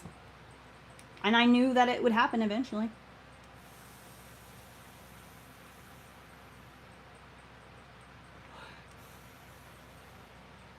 I am not a part of any political party. I am completely independent. I base every law that I believe should be passed or shouldn't be passed on a case-by-case, individual basis, as it should be. I don't cheer on any politicians at all, ever. If someone is drawn to a life of politics, it's because they're already like got like sociopathic, narcissistic, megalomaniac. They've got mental issues that are of the narcissistic type already. That's just the type of person who's drawn to a life of politics. You know how there's a cliche about security guards? Everybody knows the cliche about security guards. That cliche exists for a reason, you know? So it's because a lot of the time you find that security guards are like, have this like, you know, personality. It's the type of person who is drawn to the job, right? It's not just coincidence. It's every vocation exists because there was a person at one point who just really liked to do this thing and was like, hey, I bet I could get paid to do this. And then boom, now there's a career. You know what I'm saying? Like, that's how things happen. And the types of people that are drawn to being politicians are just not great people. Yes, Lovey? Go in my bedroom window and watch me do no hands while pedaling. No hands while pedaling. In the driveway? No, down No, it's a work day, and there's trucks going in and out of that parking lot constantly. It's not in the parking lot. I know. Up and down the street. Where do you think the trucks come from and go to? I don't want you riding up and down the road, but I will watch. Just this time, and then that's it. I know you want to use your mountain bike, your brand new mountain bike, but you do have to exercise self-control and be patient. Where's Elijah? Okay. Do you guys need a fan? Do you need a fan in there? Okay. I'm watching. Turn around and come back this way while you do it. Let me go get my camera. Oh, wait, never mind. Okay, I'm watching.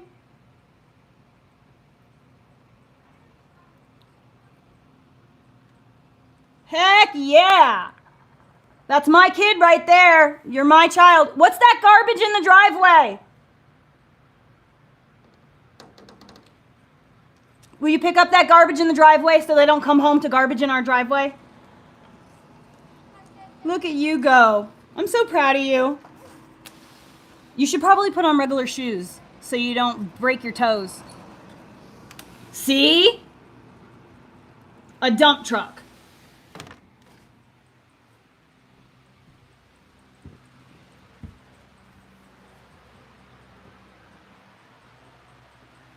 Doopy doopy doop.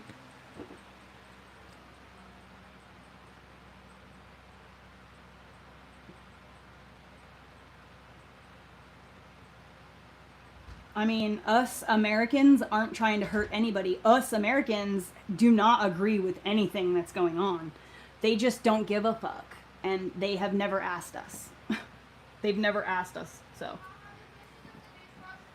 No, they're dirty. The dishes in the cabinet are clean. Can you pass down the red cup? No, there's a water bottle that you can fill up, though. The red cup? Get the bottle so you can take it out there with you. It's already got some salt in it. You can dump it out and refill it and put liquid IV in it. There's liquid IV. No, dump it out. It's got salt in it right now. But if you don't want to drink the salt, which I think you should, you can just fill the cup up, not with tap water. You want mommy to help you? Here, let mommy help you, please. There's a rhythm to it. There's a rhythm to it. What? Look. Put your fingers over top, and then you're going to do that. But hold on. You line it up. There you go. Don't push it. Just let it line up. Bubby. I had it all the way Okay. open. So you line it up right here. You see how it's like this? Look. I want a lot. I know. You can get it a lot, but you have to line it up. You see this circle here? Yeah. Has to be in, like it's going to go drop in. As long as this circle is above and you're at the line. What, but it kept... Yep, your fingers, because you were messing with it. Ooh, you smell like a man. What? You should... Look, I got taller. Baby, you're screaming in my ear. Look, I got taller That's my since ear I went hole. out there. It's my ear hole. Go grab a liquid IV Mom, I got under the taller. sliders. I got taller. Or you got shorter. I was hunched over. Under the sliders. Yep, right there. Yeah, that's the only one we got. That's what we've got. It's all the same. It doesn't even matter the flavor. Oh yeah, you found this in my room? I was eating some of this earlier. No, I didn't find that in your room. Oh. It was in the cabinet. Yeah, I gotta grab You're not allowed to eat in your room, baby. I have to be able to trust you not to eat in your room. I was eating over a towel, so all the crumbs Chocolate. would fall on that, and then Well, where's the towel? it's in my room still, right? Do you want to go get the towel and come shake it outside? Not Yeah. where Orly's not going to get it, or in the shake it off in the tub or in the toilet maybe. Yeah. I can clean it up if it's in the tub. I'm going to be vacuuming. Oh, I'm going to be vacuuming today for really reals. Not like Sunday where I was like, oh, I'm gonna vacuum, but you need to shake it up. Shake it up. Oh, gross. I didn't. No, there's a pile at the bottom. I shook it up a lot, so I was drinking some because Yeah. it wasn't shaking. The pile. Yeah. It's just going to be very, very strong. You might want to add a little more water. I will put a jug for you so you don't have to use that for water bottles. I'll put a jug with some liquid in there. Is there a cup that you can get Elijah a cup of water? All right, I'm going to go exercise my glutes for another 10 minutes, and then I'm going to come clean and vacuum. So is your room in a state where I can vacuum the floor? No. Probably you should do that. Please don't peel the paint that is coming off the wall. Fuck, dude. They definitely did not use primer when they painted this house. Hey, I'm leaning towards what she's saying, which means I want to hear her out. And then Ben goes and makes a 33-minute video. A 33-minute video about how terrible Joe Rogan is.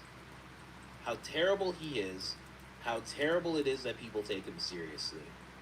I mean, it's just weird propagandic type of stuff that he does. And I guess it's always been like this. You know?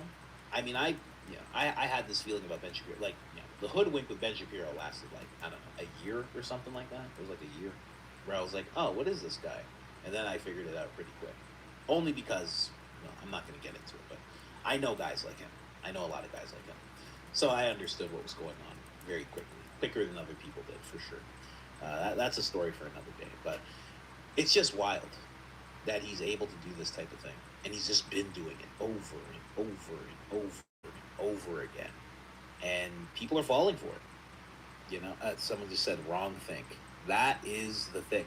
Wrong think. Like it's not even just wrong think. Right? It's like preemptive wrong think. It's like Joe has the wrong thing. He's thinking wrong. He's not doing the right thing, right? He's not going along with this other country, and for some reason he's like putting his values into America. He has American values. Like, what the hell is all this? Right? That's what this conservative movement right now, a large part of them is like, why on earth do you care about America? This is crazy. Don't you care about the Middle East? What about Ukraine? What about any other place in the world? Why are you focusing on America? This is gross. There's a large part of the conservative movement that feels that way right now. And Ben Shapiro is definitely in that camp. Definitely. And it's like preemptive wrong thing. So this guy, it's almost like a public flogging. That's what it's called. Right? It's like Joe Rogan does the wrong thing. Let me just show I really my should audience make a this fucking is the video stupid about person. henna. This is how stupid person gets treated.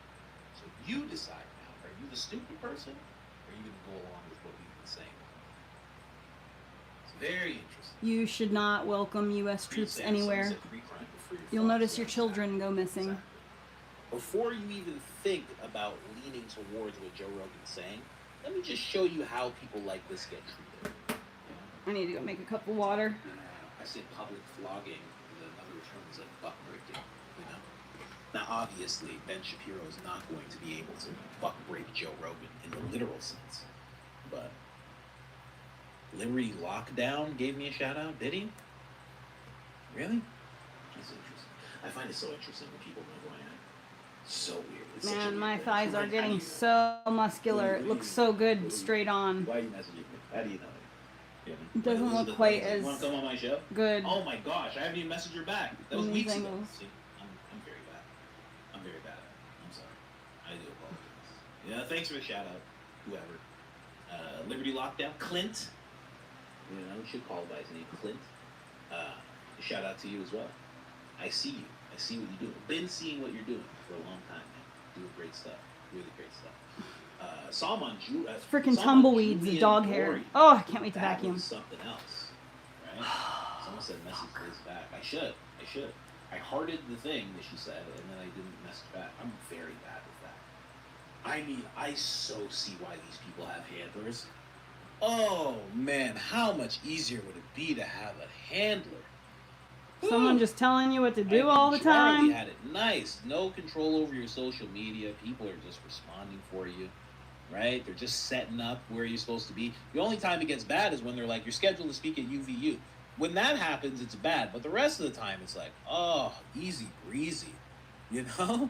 Someone get me a handler. Good gosh. How nice that would be, right? They just tell me things. Hey, man. You know? I'm sorry. So if I don't email you back, if anybody's watching, you know, if I don't email you back, I'm bad at it. And I have kids. And if it's like answer a thing or like play with my baby, I'm going to play with the baby. I have to, you know? I have no choice. I call him a sweet boy and then he smiles. Kidding me? I do that all day. I say, are you sweet boy? Are you the sweet boy that I know? Are you the sweet boy I've been seeing around here? Okay. And he goes, Hopefully that works. yeah, and he starts moving around. I mean, how am I not going to do that every time? Over everything. You're lucky I'm not doing that right now.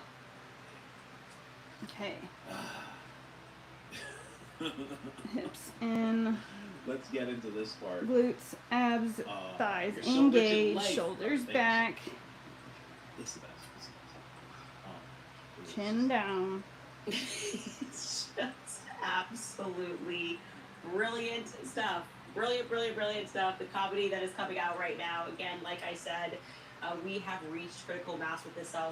With this, and so setting up these influencers and wasting money doesn't work. Just sit down, have a full conversation. I mean, it's just so easy. Like I said, there obviously not just could be. There are likely a ton of things that we have gotten wrong as we have vision.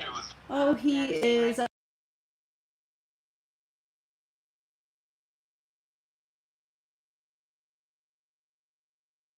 Coach Colin, I'm sure we have made some errors, but we did not make them knowingly, and we wish to correct them if we did make them.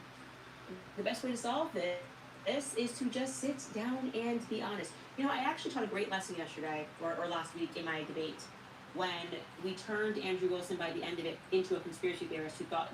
Turned him into a conspiracy theorist. You know, he's probably more of a conspiracy theorist than we know. But yes, there's the shout out, ladies and gentlemen. There it is. I know you guys get happy when the shout outs happen, so I will show you the shout out. But you know, you have no idea how many like right away, like that shout out happens, and then you wake up and there's like 3 attacks, like people just tagging you and saying terrible things. It's like, okay, all right, okay, I get it. She shouted me out. That's also an indication that I got a shout out.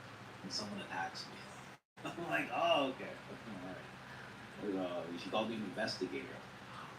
And oh, come on. I guess so. I feel like I'm more of a reporter, you know? That's what I feel like, because I'm reporting on things. You know, I bring it back to you guys. gather it all up. We bring it to you guys in case you missed it. But someone said, Laney said, put on the armor of God. Mike Riley says, F those demons. Yeah, there you go. But yeah. Shout out to her. Thank you for the shout outs. We do appreciate it on the show. And we appreciate you. I mean, I always say it. I cover her so much because I know that if no one did, and she wasn't getting Baron and Nisi and all the other names that we can name, that they would bankrupt her. They would make her look insane. They would get the public to believe that she was insane.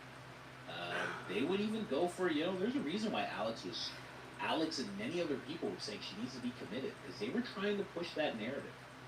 And if that could have worked possibly on her, it obviously wouldn't have worked on her husband. But that's what they try to do. They try to get you to that point. That's what they did with Kanye West.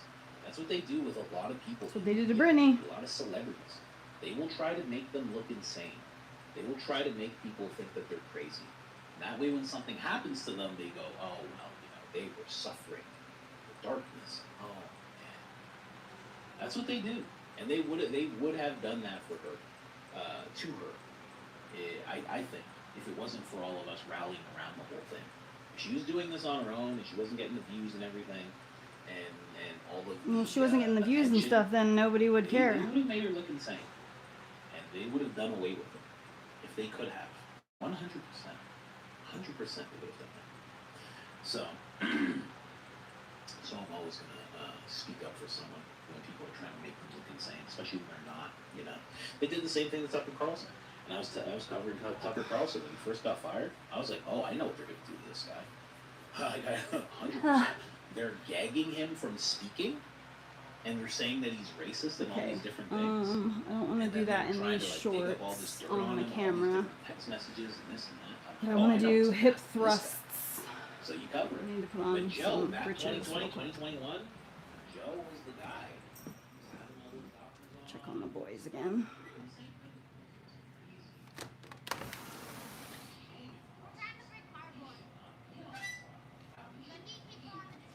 Elliot.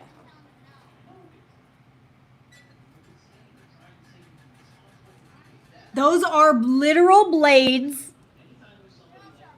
You're choosing to not be responsible, though. So I'm now, see, every time I come to look at you, I think to myself, now I got to check on him again. I have to keep coming and checking on you every 5 minutes because I have to see if you're getting up to trouble. It's really annoying. He's so disrespectful to me, Elijah. He really is. He doesn't understand. He doesn't understand how disrespectful that is. That I'm his mom, and that's kind of a big deal. Then he does this or brings something else. Yeah. What time is it? It's lunchtime. Why don't you come inside, Elijah? Why don't you run home, go have lunch? Are you able to go home and have lunch? Will they feed you and everything? Are you allowed inside? I'll ask if I can have lunch with you inside. Yeah, if you want to do that, I'll make quesadillas.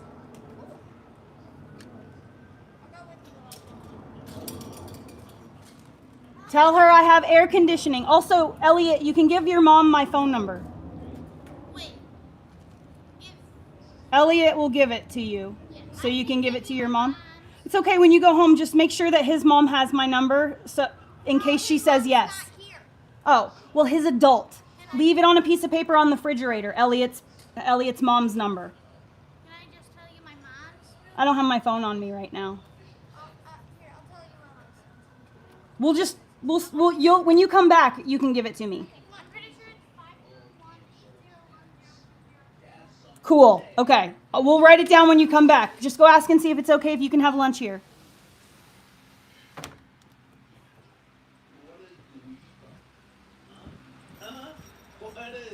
What a raging dweeb I would be if I did that. Oh. He can't go home and get lunch. His mom or his older brother won't let him. I'll feed him. I'm not gonna let that baby go hungry. It didn't even jump up. Oh, okay. All right. Well, that's good, actually. I didn't want wanted to. Where are we at? 28 minutes, 45 seconds? Let's see this. That is not nice. Oh yeah, I wanted to get pants There or it something is. so I can do hip thrusts before the boys Ben get back. Shapiro hated.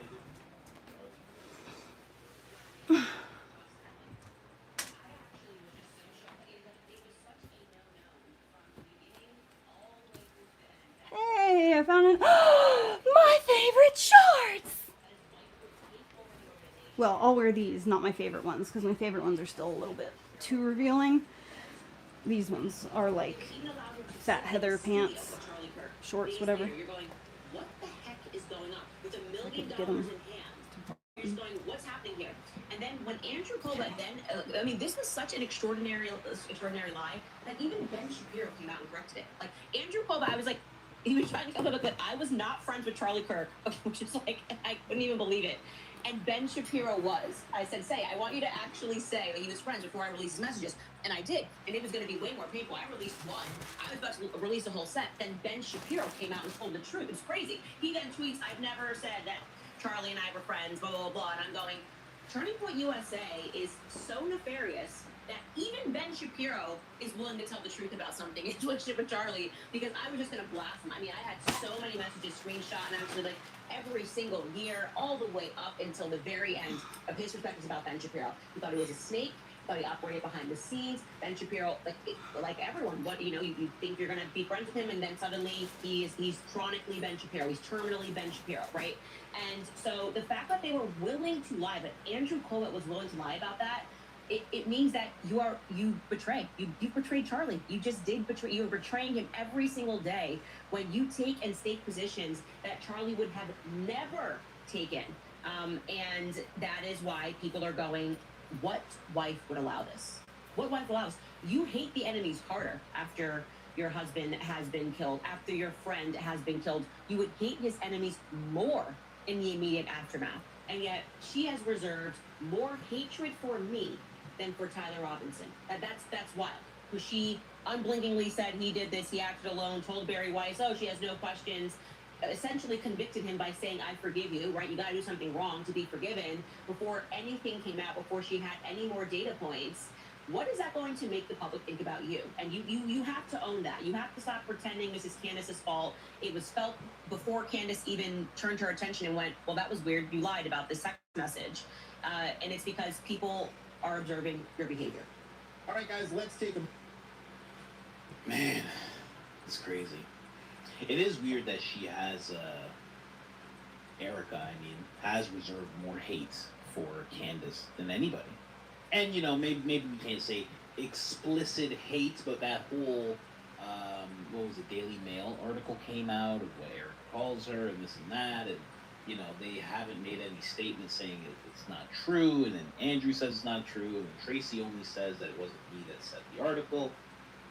They didn't ask for a retraction or anything like that, which was also very weird. They could have done that, especially if it wasn't true.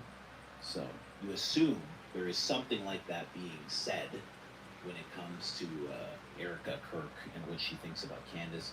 And it is very odd. It is very, very odd that you do that with Candace. Even I made sure to pray for Gary. And I had like 8,000 people watching when I did it too. And I'm hoping that, 8,000 people actually prayed for Gary, because that'd be great. I got a message from somebody who served the country who said, I think you're on point with that whole thing. A gentleman named Brent, he messaged me. He's like, that is what we go through. He's like, when we come back, we don't have the camaraderie. It's terrible. It's hard. So, it's interesting that she can't do that same thing. But I also don't think, how do I put it, that she is as deep in her faith as it seems she is. Yeah. And it just seems that way to me. I'm not gonna cast. I guess I am casting. Wait, what? I can't hear anything. Come up here. Super deep in that faith. Because if you were deep in that faith, it wouldn't just be at the event. So I was asking, Elijah's not able to come in here. So later, after me and him eat in the garage, is it okay if I go at his house and play Switch with him? No. Please? No. Please? No. Why? Because no. What? Because you have not shown that I can trust you to do stuff like I'm that. not gonna do anything. I hear you. Ash is in there. I get it. I hear you. But what I'm telling you is it's got nothing to do with extenuating circumstances. It's between you and me. Unfortunately, your history has shown me that if I trust you, you don't necessarily adhere to what you say you're going to do. But I promise all we're going to do is play Unfortunately, this is a consequence of that behavior. Switch. He's not allowed to come in here because Damien says no. Okay, so Damien is the person. You've never even asked if you can go in there. Uh-huh. But it's because I'm not allowed to go in there because... You're not allowed to go anywhere. What time is it? You're not allowed to go anywhere right now. It's not that you can't go to his house specifically. Huh? What time is it? It is noon. So come inside. Where's your book at? All right, let's go make lunch. I'm gonna put on my favorite shorts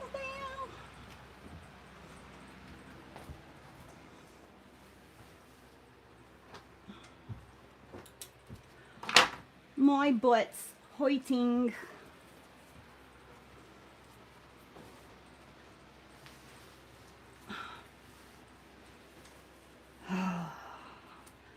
Real denim. None of that fake girl pant denim crap. Fake denim, thin material. This is real denim. Feels so good. Okay. Oh, it hurts to walk. Okay.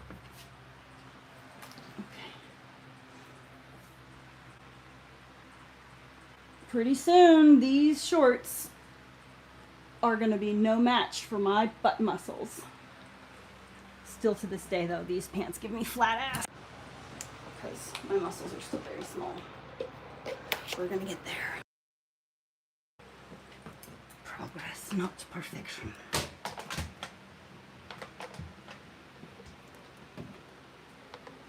Every day we do a little better.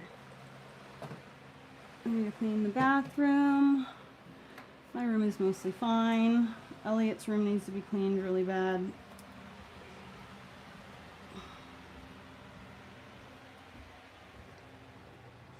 I need to get my vacuum and I need to empty the vacuum bag. I need to do the laundry. I need to clean the kitchen. I need to do another load of laundry. And then I need to vacuum. I need to vacuum. I need to vacuum. I need to vacuum. I need to vacuum. Elliot found a lottery ticket on the ground and it was a winner. $4. It's all beat up ticket too. It's so beat up. I was like, Elliot, it's probably a dud. Why would someone toss out a fucking perfectly good ticket, you know? You got to think about that, Elliot. And he was like, just scan it anyway, Mom. And I was like, fine. So I scanned it, and sure enough, I had to eat my words. Because it was, in fact, a winner. I want this water.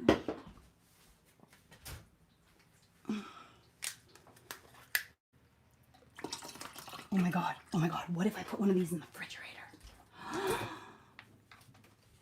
Ooh. I'm gonna make Elliot macaroni and cheese, I think. No, I wanna make that for dinner. I get knocked down and I get up again, and they ever gonna keep me down. I get salted up and I'd eat salt again. I'm always gonna eat the salt.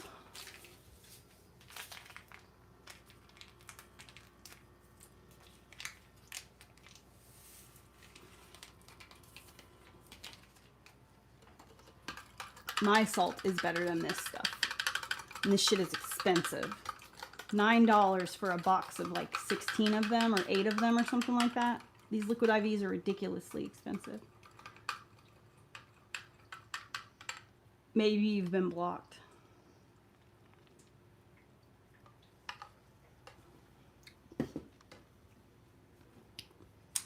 Go to just, like, don't go clicking as your person. Just go in as a sign out.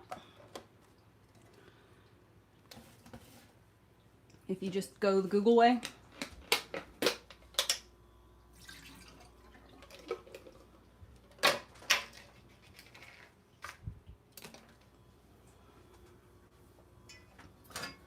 Don't cry for me.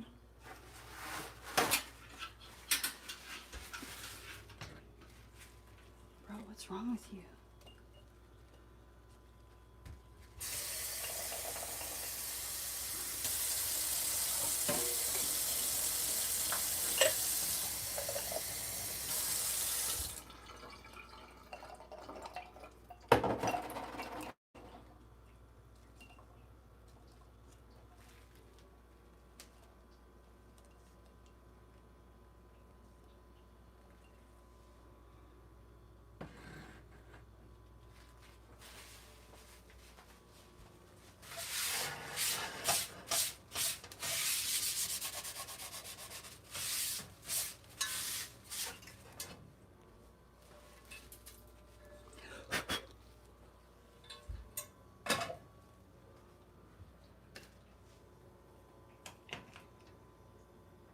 I don't know why, but my brain does not understand that this is the front and this is the rear. Every time I try to turn the rear on with this one. It's right over here. They switched it over here. So the front is this one and the back is that one. They switched it. So the two rear and the two front. These fucking people.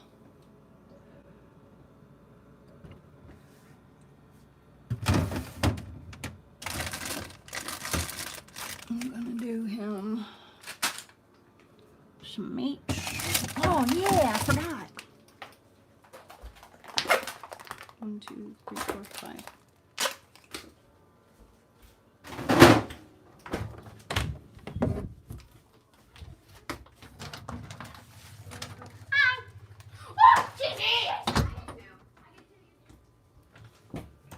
I just threw it out there like a pack of hyenas, and they were like,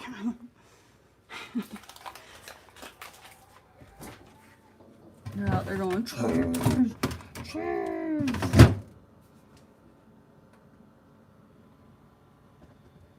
Okay, so we got meats,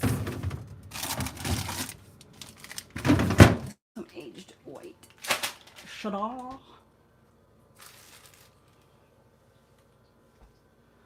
tortilla,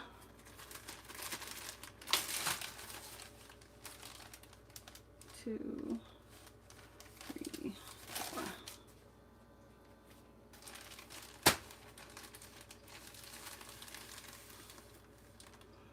Delgadas, auténticas y deliciosas.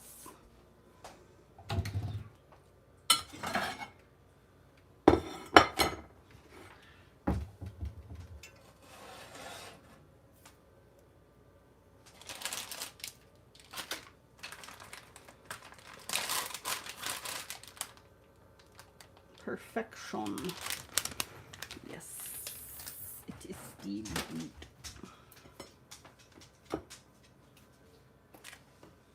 Paper towel for myself.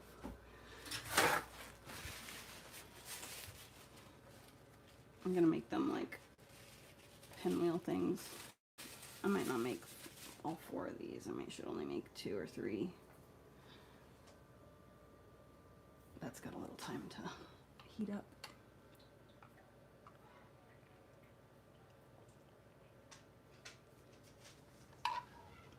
No thanks.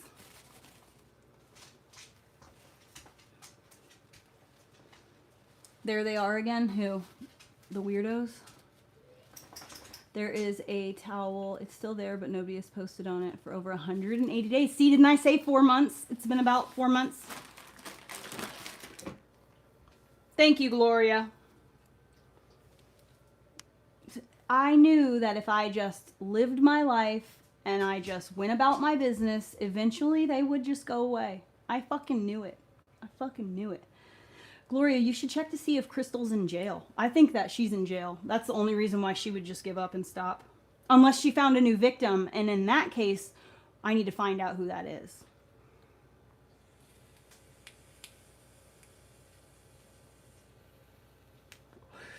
Who is Crystal's current victim?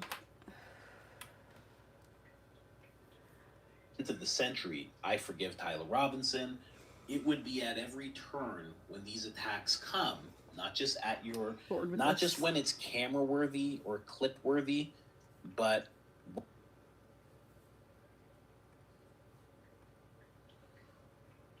interaction, did you? I did not. So in the second phone call, you were able to actually hear that she was talking with Patrick on the other end, right? Yes.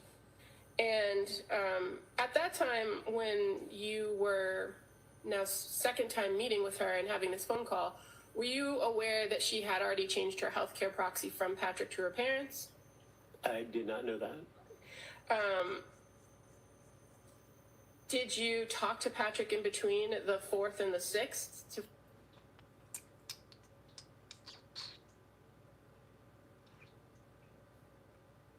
Breaking news.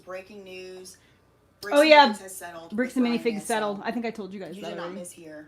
There has been a settlement. As of 2 hours Because ago. that's the only thing I Today could is think Wednesday, of that she would August stop 19th, messing with me. 2 p.m. Eastern, and this is She told Adam in text message, I have the screenshot, where she said, I will not stop until Heather has herself. So, I just trusted her to, uphold her word. I just assumed that she meant it.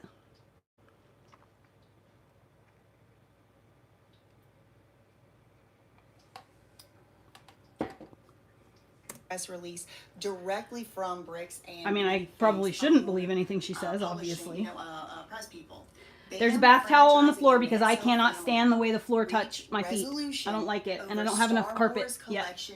Rugs are expensive, and my machine is broken. Allowed parties to I can't make myself a rug. records, resolve their dispute, and align on pursuing appropriate remaining claims respecting unauthorized consignment deal by former owner of closed store.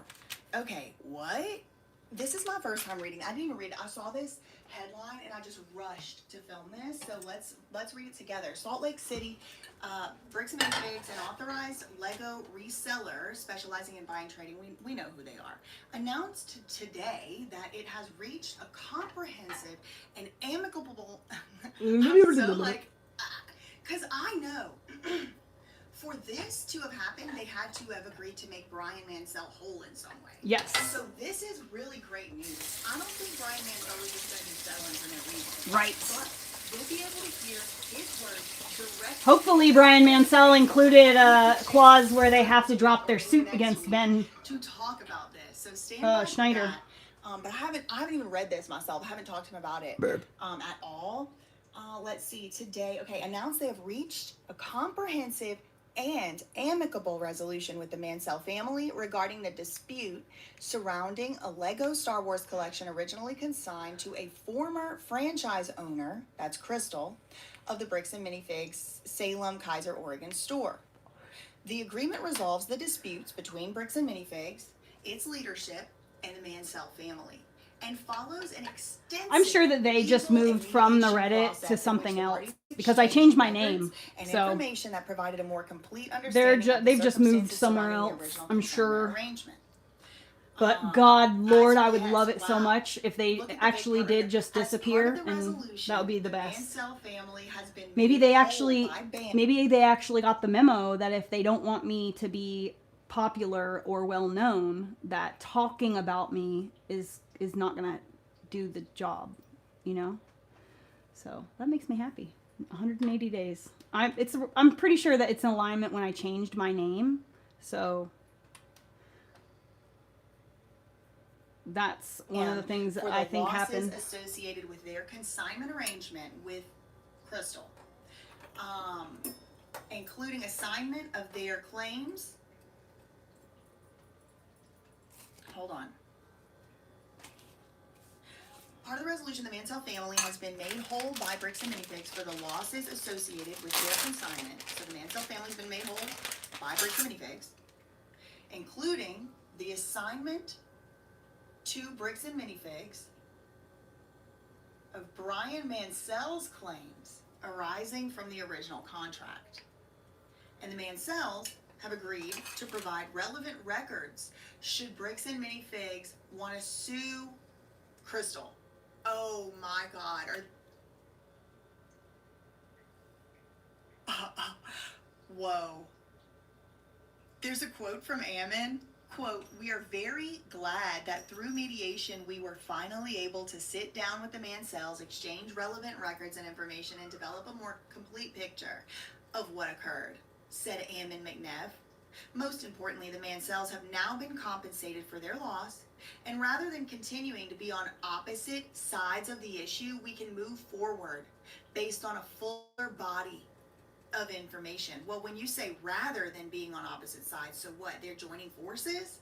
Bricks and Minifigs had previously offered to assist the Mansells in addressing the circumstances surrounding the collection on multiple occasions. Yeah, well, that's up for debate. How funny would that be if that Brian Mansell turns on Ben Schneider after They're everything? pleased that the mediation process and the broader exchange of information has now created an opportunity for the parties to move forward with their lives.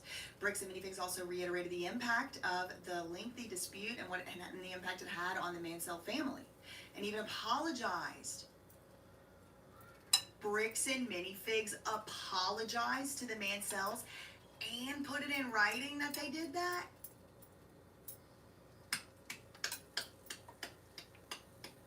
Good job, team. Good job, team. Good job, internet. We did it. Good job, Ben, obviously. Good job, Mansells, the most, but wow. Wow. With our minds together, look what we can do.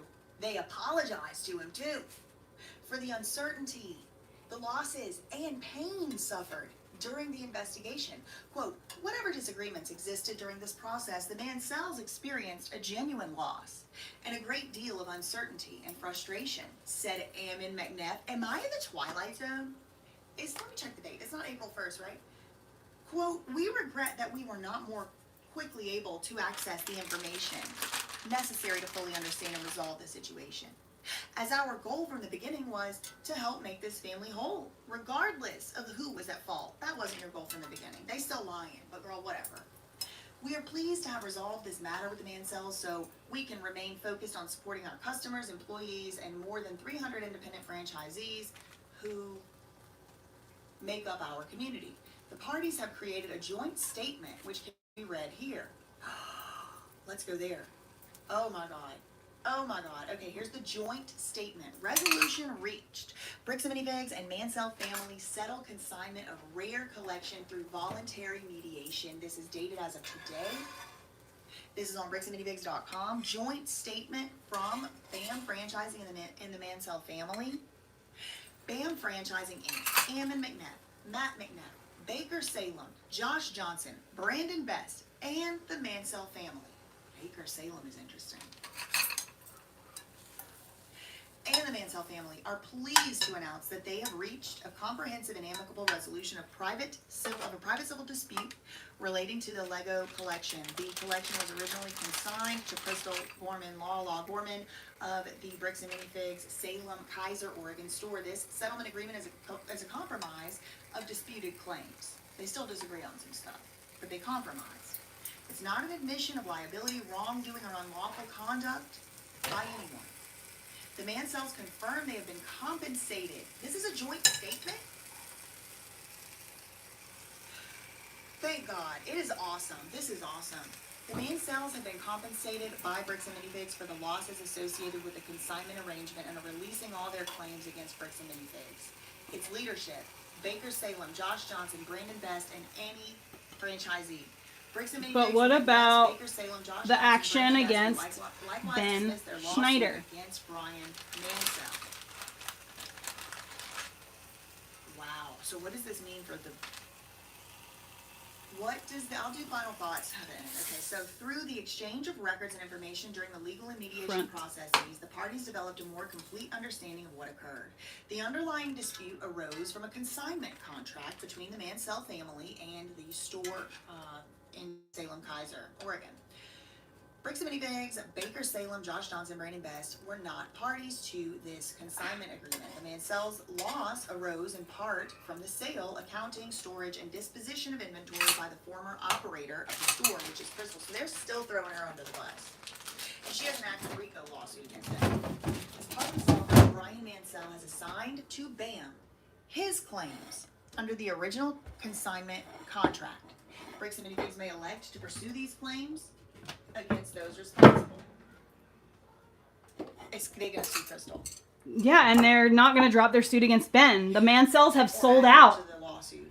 The Mansells have agreed to provide relevant records in support of Bricks and Minifigs' claims. The parties believe this places responsibility for remedying any remaining fault with the appropriate parties.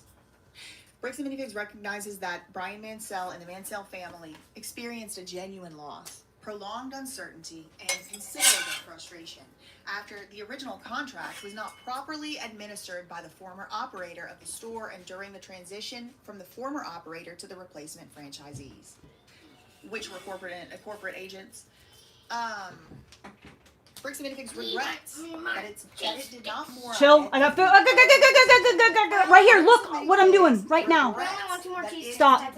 I've got you cheese sticks right here. Elliot, Marshall.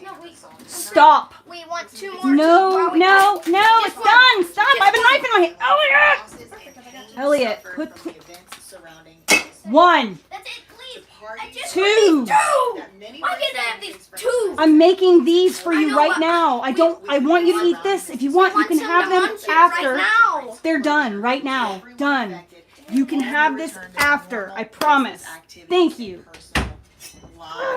You know, this is ironic for so many reasons, but one of them is originally to give Brian his Legos back, the BAM parties wanted him to apologize. I didn't see him apologizing in this press release. Frankly, he has Pause your freaking hands for a moment, child. Now Bricks and Minifigs apologized. Now, my closing thoughts or my final thoughts on this are what? See, I told you, I'm like literally coming out right now. Where's he at? At the road. Elliot! What is that? Tortilla it's quesadilla basically with meat inside. Usually I see it. I got you right here, baby. What were you doing? Oh, so you just wanted to be disgusting. He wanted to destroy cheese. So you want him to go home? If you drop food on the floor and you make a nasty mess, there's gonna get bugs. Okay. Clean it up immediately. They're most stupid. This is the only garbage. Are you seriously just absolutely just destroying like just food mess and stuff with me not looking at you every 5 minutes? No. Because that's what it looks like. No, we were just... Baby, you're getting cheese all over. Please. Please give me the cheese and let me throw that away. Let me throw that away, please. There you go. Thank you. The cheese ducks. The cheese ducks. Don't sing that. Don't slap me. The cheese ducks. He's going to have to go home if you can't use your self-control. Where's your cup? Oh. They said they're dropping the claims. I mean, this is interesting too. Brian Mansell has Wait, then it'll be perfect. Toss! Ah! responsible. Now, I'm assuming they're talking about Crystal, but this is like that assignment of ownership interest. Didn't Brian already kind of do that, like in the Wash that by. No, I won't and have to. Sheldon and them? So now we're BAM is now BAM, and BAM now gonna have to go back for interest and all this investment as well. Brian has been paid, compensated, whatever that means. I'm assuming that means paid, but they said compensated for, you know, I guess so what they did is they probably went in and they did a really fine-grained, meticulous accounting, kind of similar to like what CoffeeZilla did. And CoffeeZilla did not do that, though. Why is everyone celebrating CoffeeZilla? He fucked up really bad. These are the ones unaccounted for. These are the ones that got sold to M&R and just went through item by item and item by item and came to an amount where it's like, all right, Bricks and Minifigs, this is what I'm going to do. Give me this amount. Whatever it was, you know, they negotiated that amount. But there's still an outstanding amount. So let's go back to that original article. The Business Wire one. The parties confirmed the underlying dispute arose from a consignment contract. The joint statement says that the Mansells' loss arose from the sales, accounting, storage, and disposition of inventory.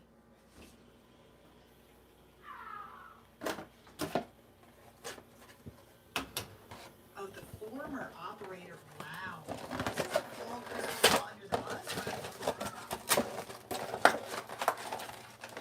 Bricks and Minifigs needed to get Mansell on his side immediately once that RICO case dropped.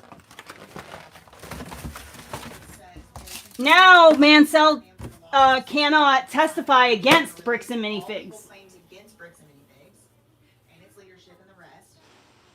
It's clean. Through an exchange of records. I think these are clean. I'll just rewash them just to be safe. It does say the Mansell's is lost. I missed this. I missed this the first time. I mean, I didn't miss it. I read it, but like, wow. The Mansell's is loss arose in part from the sale, accounting, storage, and disposition. So, in part, the Mansell's loss arose from crystal law. That is what the joint statement says. Now, this business wire statement, which is not the joint statement, kind of misquotes the joint statement for what it's worth. Because here's the joint statement on bricksandminifigs.com. And it says the Mansell's loss arose in part from the sale, accounting, storage, and disposition of inventory by the former operator of the store. In part. But look at this. The businesswire.com version says the joint statement provides Elliot, eat that. Sit and eat. Sit down and eat, or he's gonna have to go home. Okay. So I think that is a little bit dishonest to rephrase it. Okie dokie. Because when I read it there, I was like, wait, what? I didn't read that. Whatever. In part. So yes, it is true that Ryan Mansell, the joint statement, does say that part of the losses for the Mansell family arose from crystal. But the Bricks and Minifigs people, because they're just dishonest liars, are already twisting this very good joint statement. There's really no reason to re-twist it all around. That's what you get when you hire these PR companies, I guess. Whatever. I don't even care. I mean, I do care, and I plan to continue pointing out all their lies. But right now, I think we should celebrate. That's my opinion. This whole saga started because they started dying. All the man's Legos. The man is dying. I think it was in remission. Stop saying dying. That's bad to manifest. Okay. But anyway, it was at the time. He was in poor health. And this all started because that family was wronged. Now, there's been a lot of wrong that took place along the way that still need to be righted. But this was kind of that original sin. And it's good news for the public. I don't know how good news it is for the Gorman Law Gormans, because Crystal Law and Gorman, because it seems like BAM is going to now use this as leverage to then assert against Chris and Crystal Law and her husband, which, I mean, they're the ones suing BAM for RICO. So we'll have to see how it all plays out. I wanted to come through and let you know this breaking news. They have settled. Congratulations to the Mansell family. I know they must be relieved to have this chapter book closed and behind them. And shout out to Reckless Ben for doing what he does best and really, truly, of all of us in this world, making a real difference. You know, golly, so many of us want to make a difference, and I can say with certainty that Reckless Ben Schneider can affect change. I wanted to give a quick word from today's video sponsor. I usually don't take sponsorships, but this product actually impressed me so much. This is the Flash XL from eWin Gaming, and it is amazing. Truly, this is an incredible chair, especially for the price. First of all, and probably the most impressive thing to me is BJ's taking sponsors, guys. Uh-oh. there's even this button right here that Uh-oh. open and more closed in. This is the best part of the chair because I cannot sit still. I have to be moving all day. Humans are really not meant to be sitting in a chair all day. So I like to sit like this. I do my makeup in this chair. I talk like in this chair. Most of the time, If you can get snatched on something, you will, motherfucker. leg in the chair. So this one is really working for me. This magnetic headrest is amazing. And the lumbar support, apparently it goes 4 ways. These are clean. Lumbar support. Y'all, I haven't even moved it from the The fuck? These are clean. I'm not taking my chances. It really lets me stretch back and stretch my back out on these super long lives. And truly, I think it's really competing with chairs that cost maybe 4 times as much as this one. If you're looking for a new chair, I would absolutely recommend you go check out eWin. I have a 25% off code linked below. Code BJ's discount. It is linked down below. This is the Flash Series XL. That's all I really have for this one. Meantime, fax ain't defamation.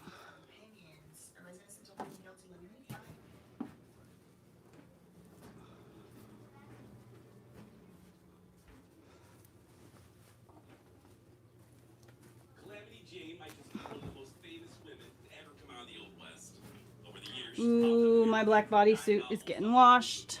Yes.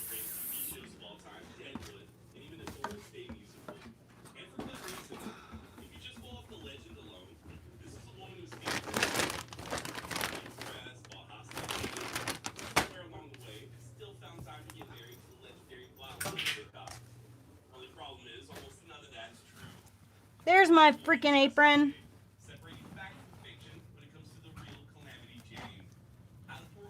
Oh my god, I've literally hit the bottom of the laundry pile.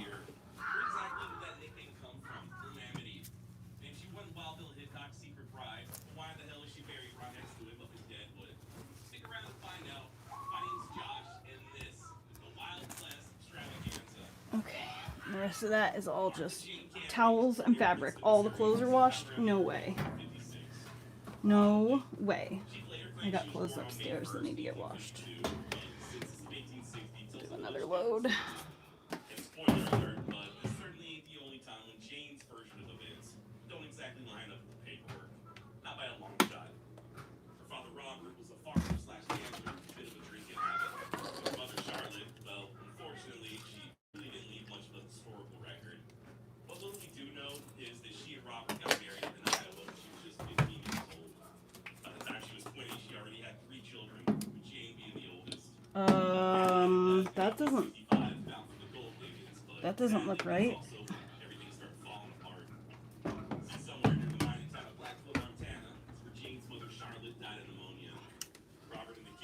Oh, come on, dude. My washing machine is broken. And I say likely, but truth be told, there's really not much information regarding Jane's early life. We'll do one rinse with fabric softener. No death certificate, no burial Cold, heavy, go. I think my washing machine is broken. Probably sometime around the year 1867. The agitator in the middle looks like it's coming off. Martha Jane Cameron was born before she was this puberty. 5 younger siblings, not a dime to remain. And what happened next is just as murky as her daddy's death. In fact, the only thing we know for certain is that by 1869, Jane made her way to the railroad town of Piedmont over in Carver County, Wyoming. And the only reason we know that much is because she turned up on the territorial census. As for what she was doing there or who she was living with, your guess is as good as mine. Text Nick, landlord. I think the stem, the agitator, like in the center of the washing machine is broken. I'm not sure. It just looked funky. I'm running a wash right now, but when you get home from work, maybe come and check it out. Cook, a nurse, maybe even a seamstress. And sometimes it just meant prostitute. Okay. According to historian Richard Edelane, there's really not any hard evidence that she was engaged in sex work. But then again, at the same time, the men she traveled with clearly treated her as being available. Most of the places she worked at, including a hall branch just outside of Fort Laramie, were known whorehouses. There was another guy by the name of Clement Lounsbury who described Jane around the same time period as working as a prostitute. But then again, there was another guy, Ben Arnold, who was called the president.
out it was just Jane.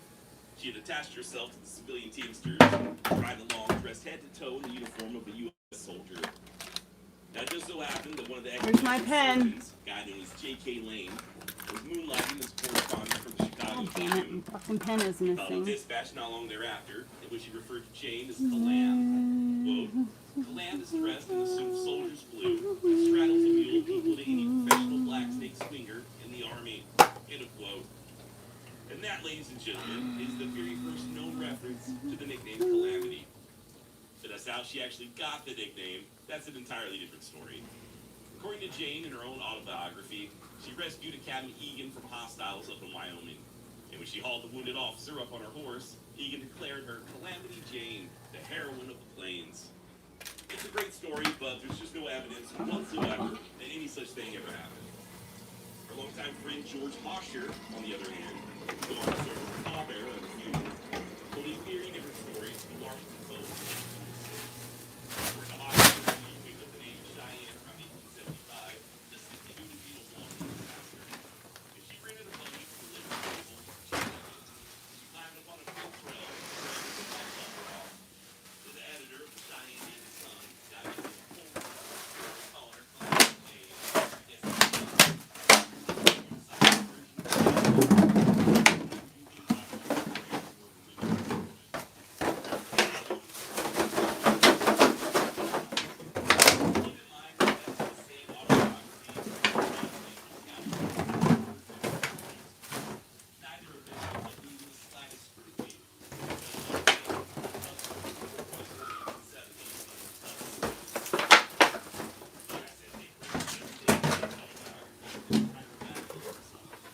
but then again, you could also say pretty much the same thing for every other benchmark in the Old West.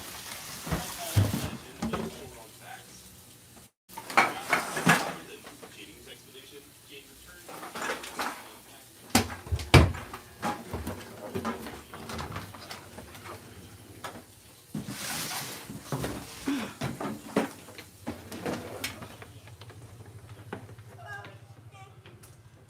Hey, Elliot.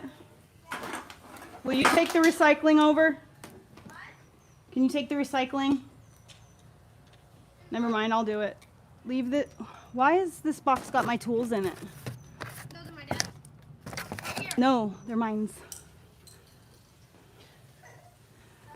Elliot, I don't appreciate the way that you're being... Baby, I don't appreciate the way that you're treating me, honey.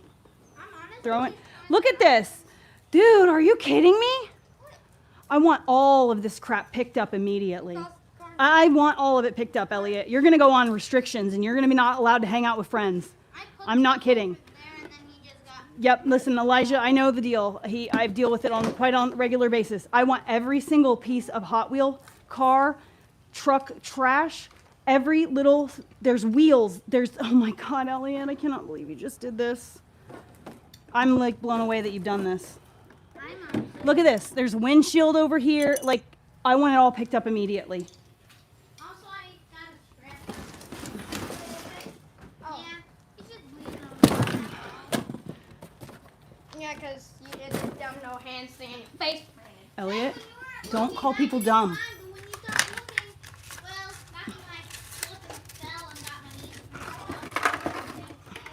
Elliot, get to picking this up or he's going to have to go home and no one's going to be allowed to play with you. At all. No, Elijah doesn't need to help. It's your responsibility. It's Elliot, this is something that you've been doing your whole life. Look at it. It's like everywhere, baby. All everywhere. Every single little piece. In the garage, in there, everywhere. There's no reason why I should have to go and clean all this up. I'll throw the death. That's all going trash, just so you know. Yeah, I know. Okay. All this wood, put all the wood in this plastic bag. Yeah, Levi destroyed. Elliot, it's completely irrelevant. Okay, it doesn't matter. All I care about is the little pieces of destruction picked up. Oh my fucking God. My yard looks like a fucking battle zone. It looks like Hot Wheels got just exploded everywhere. Secret daughter of Wild Bill and Calamity Jane. And she even had the receipts diary and a packet full of letters, supposedly written by Jane to her long-lost daughter, including details of the alleged 1873 marriage. The story was sensational, the documents looked plausible enough, and writers and Hollywood filmmakers More ran with it for the next recycling. 50 years. The only problem is, it was completely fabricated. One of the 1990s, the researchers, including the aforementioned James McLaird, finally took the diary apart piece by piece. For starters, the letters were very well written, which is a bit odd considering that the real Jane Cannery was basically illiterate. And even better, the diary actually describes Jane meeting Jesse James after his death, at which point, and I swear I'm not making this up, according to her, she even saw Jesse sing a song at his own funeral. So no, there was no secret marriage, and Jean McCormick was most definitely not the daughter of Calamity and Wild Bill. Now that said, the real Jane did have at least one child, a daughter named Jessie, born in October of 1887. And she did legally marry, up in Ohio in 1888, to a railroad brakeman by the name of William Steers. I wish I could tell you this was a high point in Jane's life, but sadly, it was anything but. Steers beat her pretty often, and Jane No. had to go to jail Your on at least scootin' 3 boot? different occasions No. for abuse.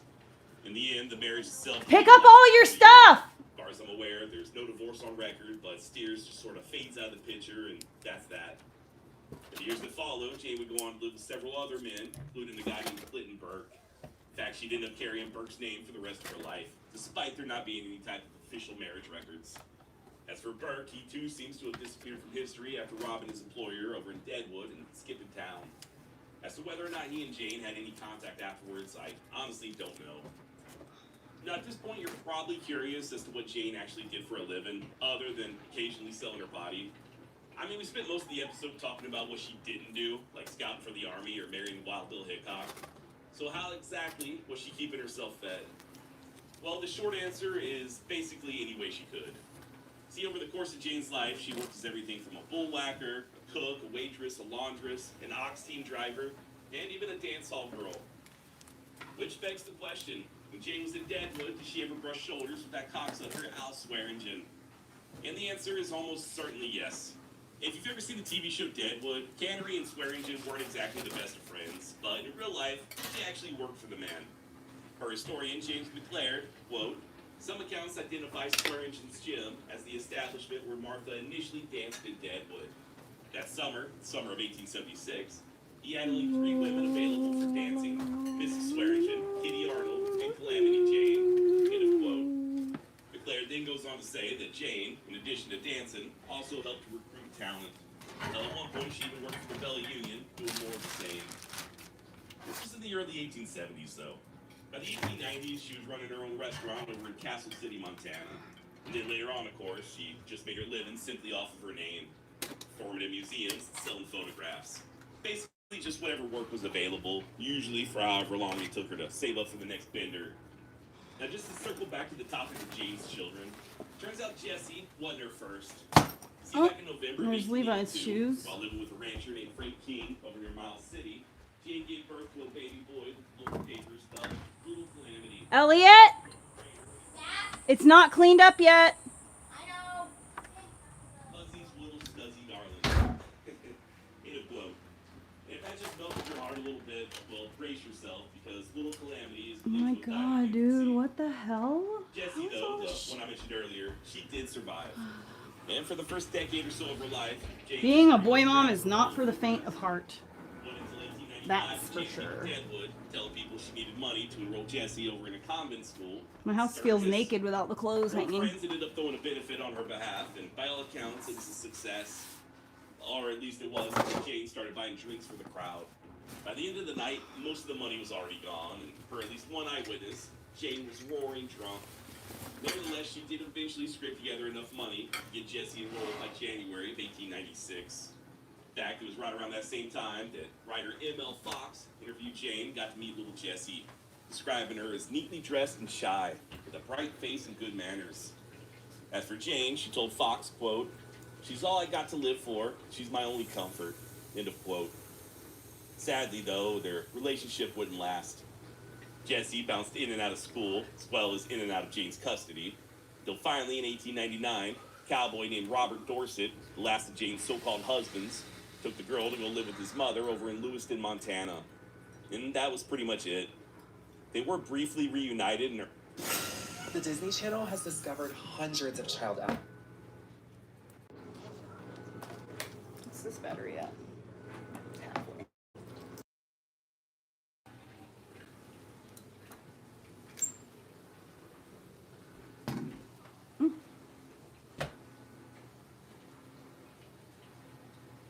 Hello, hello, hello.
I'll just make a new one.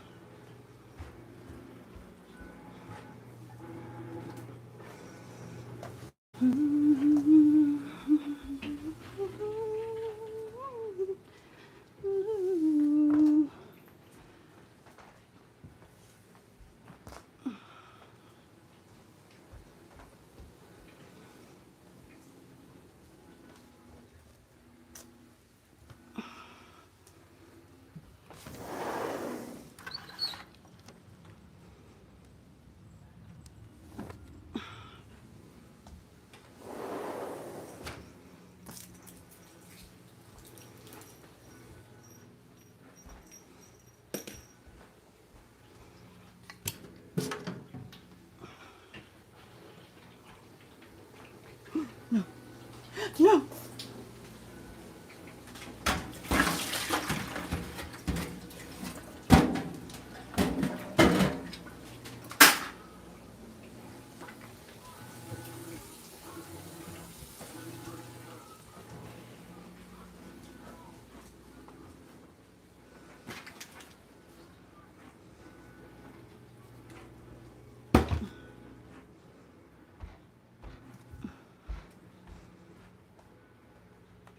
Should have put that in the wash.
Orly, Mom's gonna vacuum.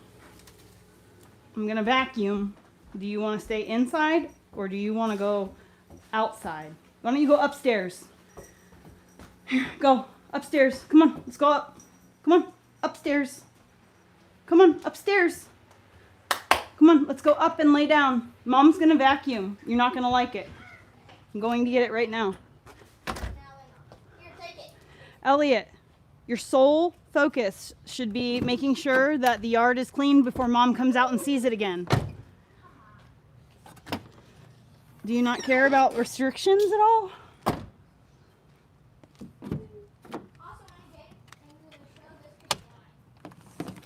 Did you see my stick anywhere? Never mind.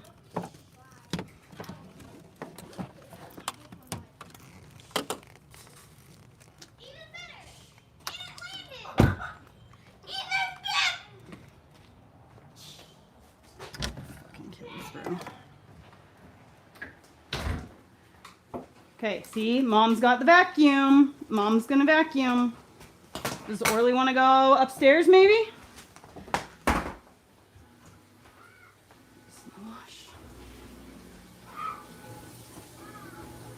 Well, all the clothes were clean. Then I found more.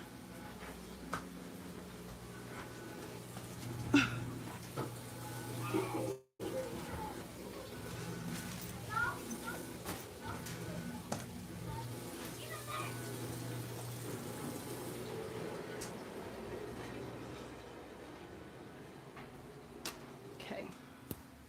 Where shall I begin? I will begin with getting my headphones.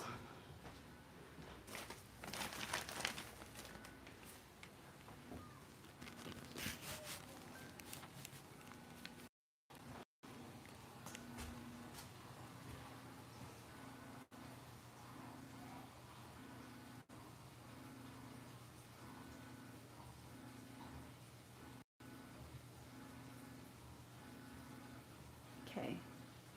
Who are you gonna call? Ghost Heather!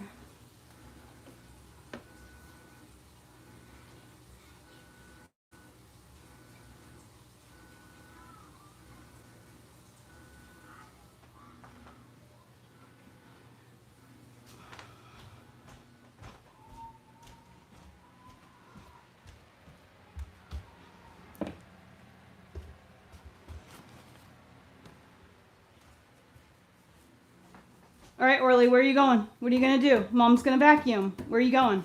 What are you gonna do?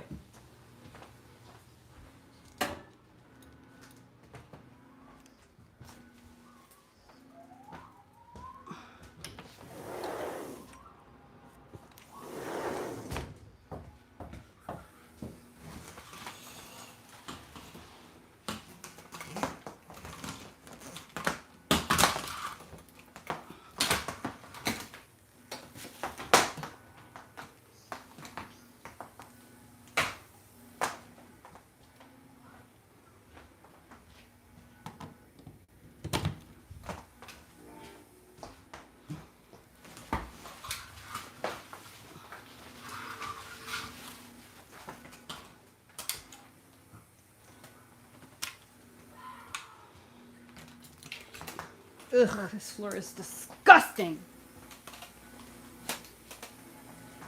Uh-oh. Oh, you're right here.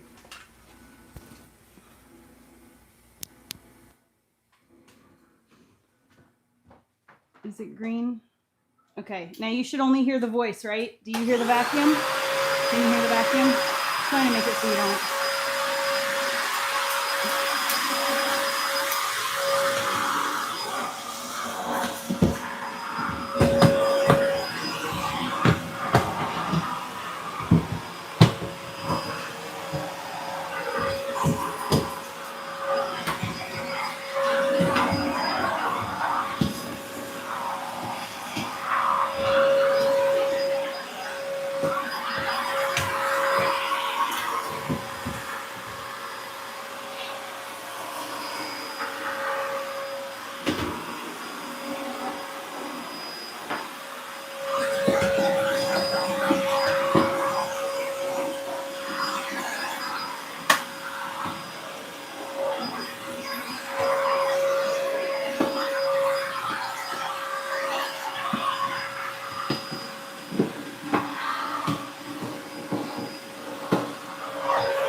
Fucking cat.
Go ahead, go, up, go, go ahead, go, up, go upstairs. Come on, come on, come on.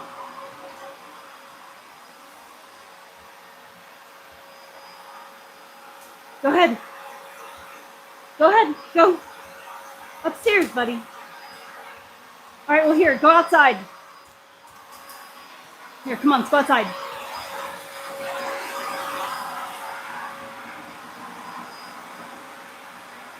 It's okay. Good boy.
It's the vacuum.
Are you standing on my? I knew it.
Fucking asshole.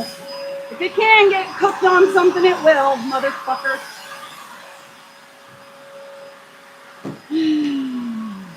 Literally all hooked up.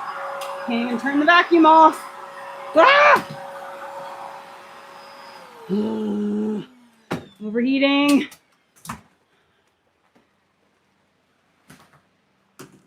I'm overheating.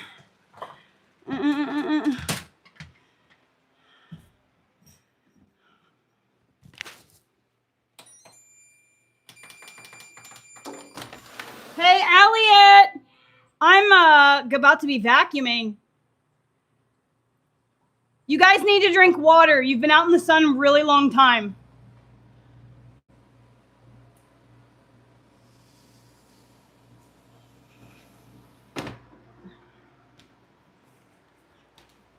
Okay, he doesn't care. I'm vacuuming. I'll just clean it all up.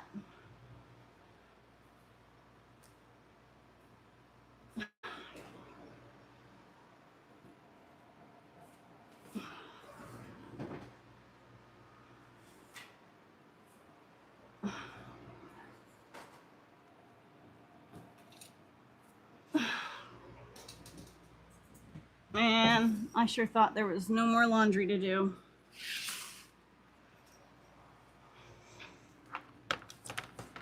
Elliot's room is full of shit.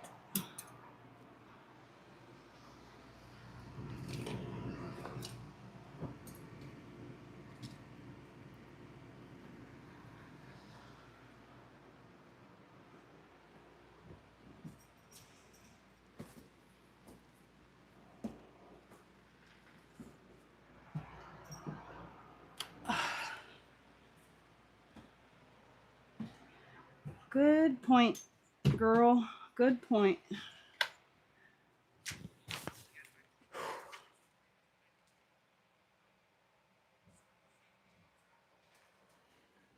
Okay.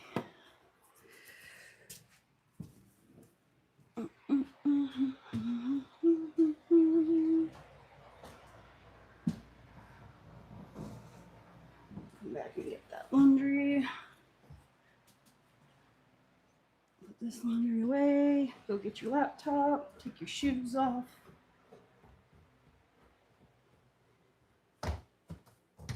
I am cleaning the house, so please don't come in with dirty feet, okay?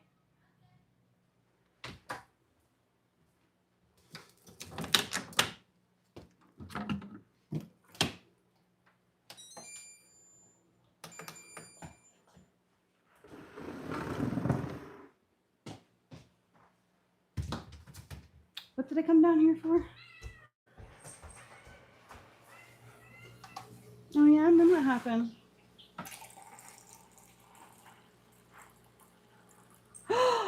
He's outside. The boy needs to come inside. Come. Oh wow, look at all that shit you just threw all over the ground. How cute.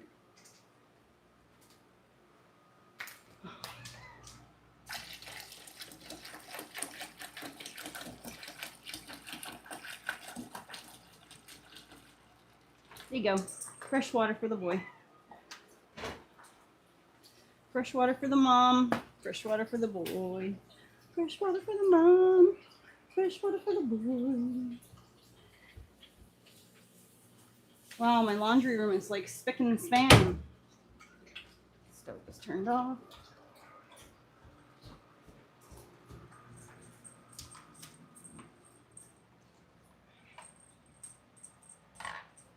Money, I'm going to be running the vacuum. Go back downstairs. Go downstairs or you're going to get scared.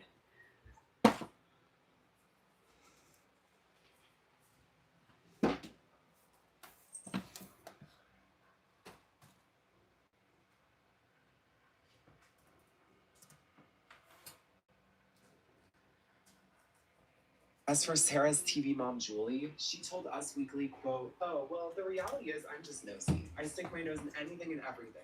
I love my kids, my fake kids and my real kids. So if anyone needs help..." Yes, it does work in small rooms. It's the best vacuum on the planet. Saying, "I personally made a million dating mistakes when I was young. I didn't live in the public eye and my life was totally different than, say, Sarah's. I mean, this is strictly about me. I made so many mistakes, but I made them when I was young. I didn't get married, didn't have babies, and moved on. I think that's the time to make them. Like, your 20s are for really just effing up. And I think that actually, you know, Sarah is not even 25, and she's already way ahead of where I ever was. So she's in great shape, and she didn't do anything to F anything up. I think that's what being young is for. You can rebound and do great, and I did. And she's awesome, and I'm awesome." End quote. While Sarah would eventually find love again on TV by shooting her shot at Bachelor in Paradise star Wells Adams on Twitter, this was nearly 3 years after her breakup with Matt. Sarah and Wells would go on their first date only a week before Sarah had to get a second kidney surgery, as her dad's kidney had started rejecting inside of her. Sarah has since said that this was heartbreaking to her, and she felt so guilty that she had failed her dad after he was so brave in donating his kidney to her. Sarah's little brother offered up his kidney this time, and she was able to get a successful transplant with no complications as of now. Only a year later, Sarah moved in with her new man, Wells. And about 4 years after that, they got married at Sunstone Winery in Santa Barbara, California. Sarah would publicly come out in 2020 as a survivor of domestic, saying, quote, "I personally have been a victim of domestic extra past. Once you're out of an abuse situation, it doesn't mean that it's over. It's just the beginning of recovery," citing that she had developed PTSD-like symptoms after the relationship ended. It wasn't until 2024 So did I. that Sarah would publicly The last boyfriend that I had that was really serious. Well, I got back together with Craig, but I had a boyfriend, like, I started dating Craig, and then I had a boyfriend. We broke up. We weren't really serious. Then we broke up, and I got serious with someone, and then he beat the shit out of me, and I broke up with him and got back together with Craig for a little while. And while it is not the easiest topic to talk But, about, it is dude, of the utmost importance that we do. it was crazy. I have been open about I my never experiences believed as a that I survivor, could ever experience and I want that. to support others in the way that Julie and all of my close And ones I have didn't done stay. for I me. like left him, but he was This award for crazy. courage has made me Actually, think. to this day, that abusive boyfriend, to this day, is still like, he was a part of the Reddit, and he was actively a part of the people who were harassing me. He didn't think I knew, but I did. And he like would make fake like van life accounts to try and trick me into like flirting with him or whatever. But I wasn't dating anyone or trying to date anyone. I was trying to be alone. So it didn't really work. Okay, t-shirt. I am so obsessed with being able to organize my clothes and put them where I can see them all. Okay, long. I love having my stuff put in the right place. Pants and overalls. Oh yeah, and then what happened?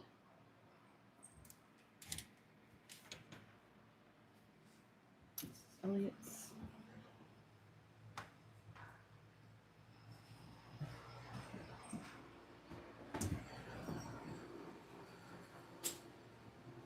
Okay.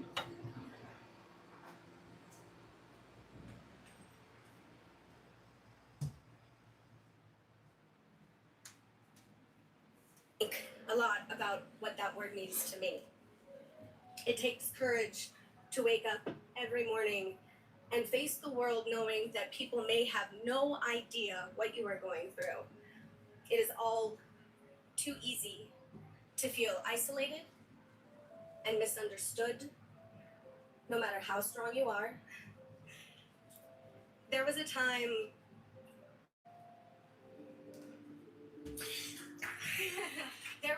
where the only being that I could trust with my true feelings and felt the safest with was with my dog, Barkley. He got me through the worst years of my life, and I know I wouldn't have been able to make it out without him. So as Domestic Violence Awareness Month comes to a close, please don't forget what you have learned. Survivors deserve more. Is that what we learned? Or is she sounds like a celebrity just saying a bunch of word salad, unfortunately. And not looking away. Also, thank you, Zoe Saldana. Thank you, TV Mom, and thank you, Bio Mom. Apparently, Sarah's new husband, Wells, even asked for Ty and Julie's blessing before proposing to Sarah. When my fiance proposed, he asked my mom and dad for their blessing. Then he also hunted down Julie Bowen and Ty Burrell and asked for their blessing. So, Hello, hi, how you doing? really are like my second set of parents. Just love you so much. I can hang up my pajamas because I wanna. Needless to say, this is more than just a cast of co-stars. Hey, They really love this each really other. isn't for Like, you, wow, Mama. that is I know definitely you what think feelings everything is for. for you. Anyway, as for Matt Prokop, he completely left Hollywood after the Mommy! incident and was largely silent for the better part of a decade. That is until 2022, when a woman in Victoria County, Texas, sought a restraining order against Matt. The case was ultimately dismissed by the woman herself. However, only 2 years later in 2024, Matt Prokop would make the news when he was arrested by Victoria police on charges of aggravated assault of a family or household member with a weapon and resisting arrest search of transport. Victoria police detective told TMZ that police were informed during their investigation that Matt had allegedly pushed his girlfriend and slammed her head into something. The woman alleged that she was packing her bags in an apartment when she and Matt began to argue. The woman said Matt told her, quote, "If you leave me, you are dead." He began pushing her into things and causing her physical pain. Matt also allegedly picked up a red hammer and told her, "I will smash your skull in." Police Jesus shared that Christ. His girlfriend sustained enough injuries to warrant his arrest. A video would surface over a year after this incident on Daily Mail of Matt allegedly shoving his ex-fiancée after threatening her with the hammer. No, thank you. No, that's a dog. To be filed in the civil court were dismissed, reducing them to claims instead of fact. But this time, Matt was You charged. see how and you have to arrested, protect your but own after he was psyche? bailed out, his freedom did not last If you long. don't want As to on see Christmas something, you Eve have to be 2025, diligent. Matt Prokop I don't was want to arrested see that for kind of stuff. aggravated assault of a family When it member comes with a to me, weapon and I a fast second-degree forward felony past it. possession of CP. All He was of us should allegedly be found doing in stuff like possession that. of 50 images they quantified as abuse materials. Thus, in March of 2026, Matt would be charged with 4 misdemeanor charges and 2 felonies. Reports on his sentencing and whether or not he's still in jail are very limited. but he did manage to launch an OF before his incarceration. Now, obviously take this with a grain of salt, but every time I go to check his OF, it says that he was active as recent as 8 hours ago. Now, whether he has an OF manager or they just need to do a better phone sweep in his prison cell is beyond me, because according to his Mercari page, where he sells pop figures, he hasn't been active since his arrest. So do with that what you will. Honestly, it has me speculating a lot. I don't know if he's out. I want to hear what He's you guys probably think in got the a girl comments running about it. where he is, because I was just trying to get a clear answer and I never really got one. So there's that. Anyway, that's my video for today. This was a lot to handle, so if you need any resources on how you or a loved one can get help from an abusive situation, I will link that down below. Please, please go hug your girlfriend or boyfriend and tell them you love them, and watch something lighthearted after this, because this was a lot to deal with, and I can only imagine what Sarah was going through all of this, and my goodness. Now, I want to hear what you have to say about Matt Pocock. What do you think of this entire situation? Did you know about it? Oh, well, hello. Now you're upstairs, Now that I'm going to vacuum up here? Bubby, I'm going to vacuum up here. You need to go downstairs. Go back down. I'm going to vacuum. Oh, Orly. I love you too, buddy. Is my microphone still on in my head? Am I muted? I'll link all those videos below, and I'll see you all in the next one. Bye.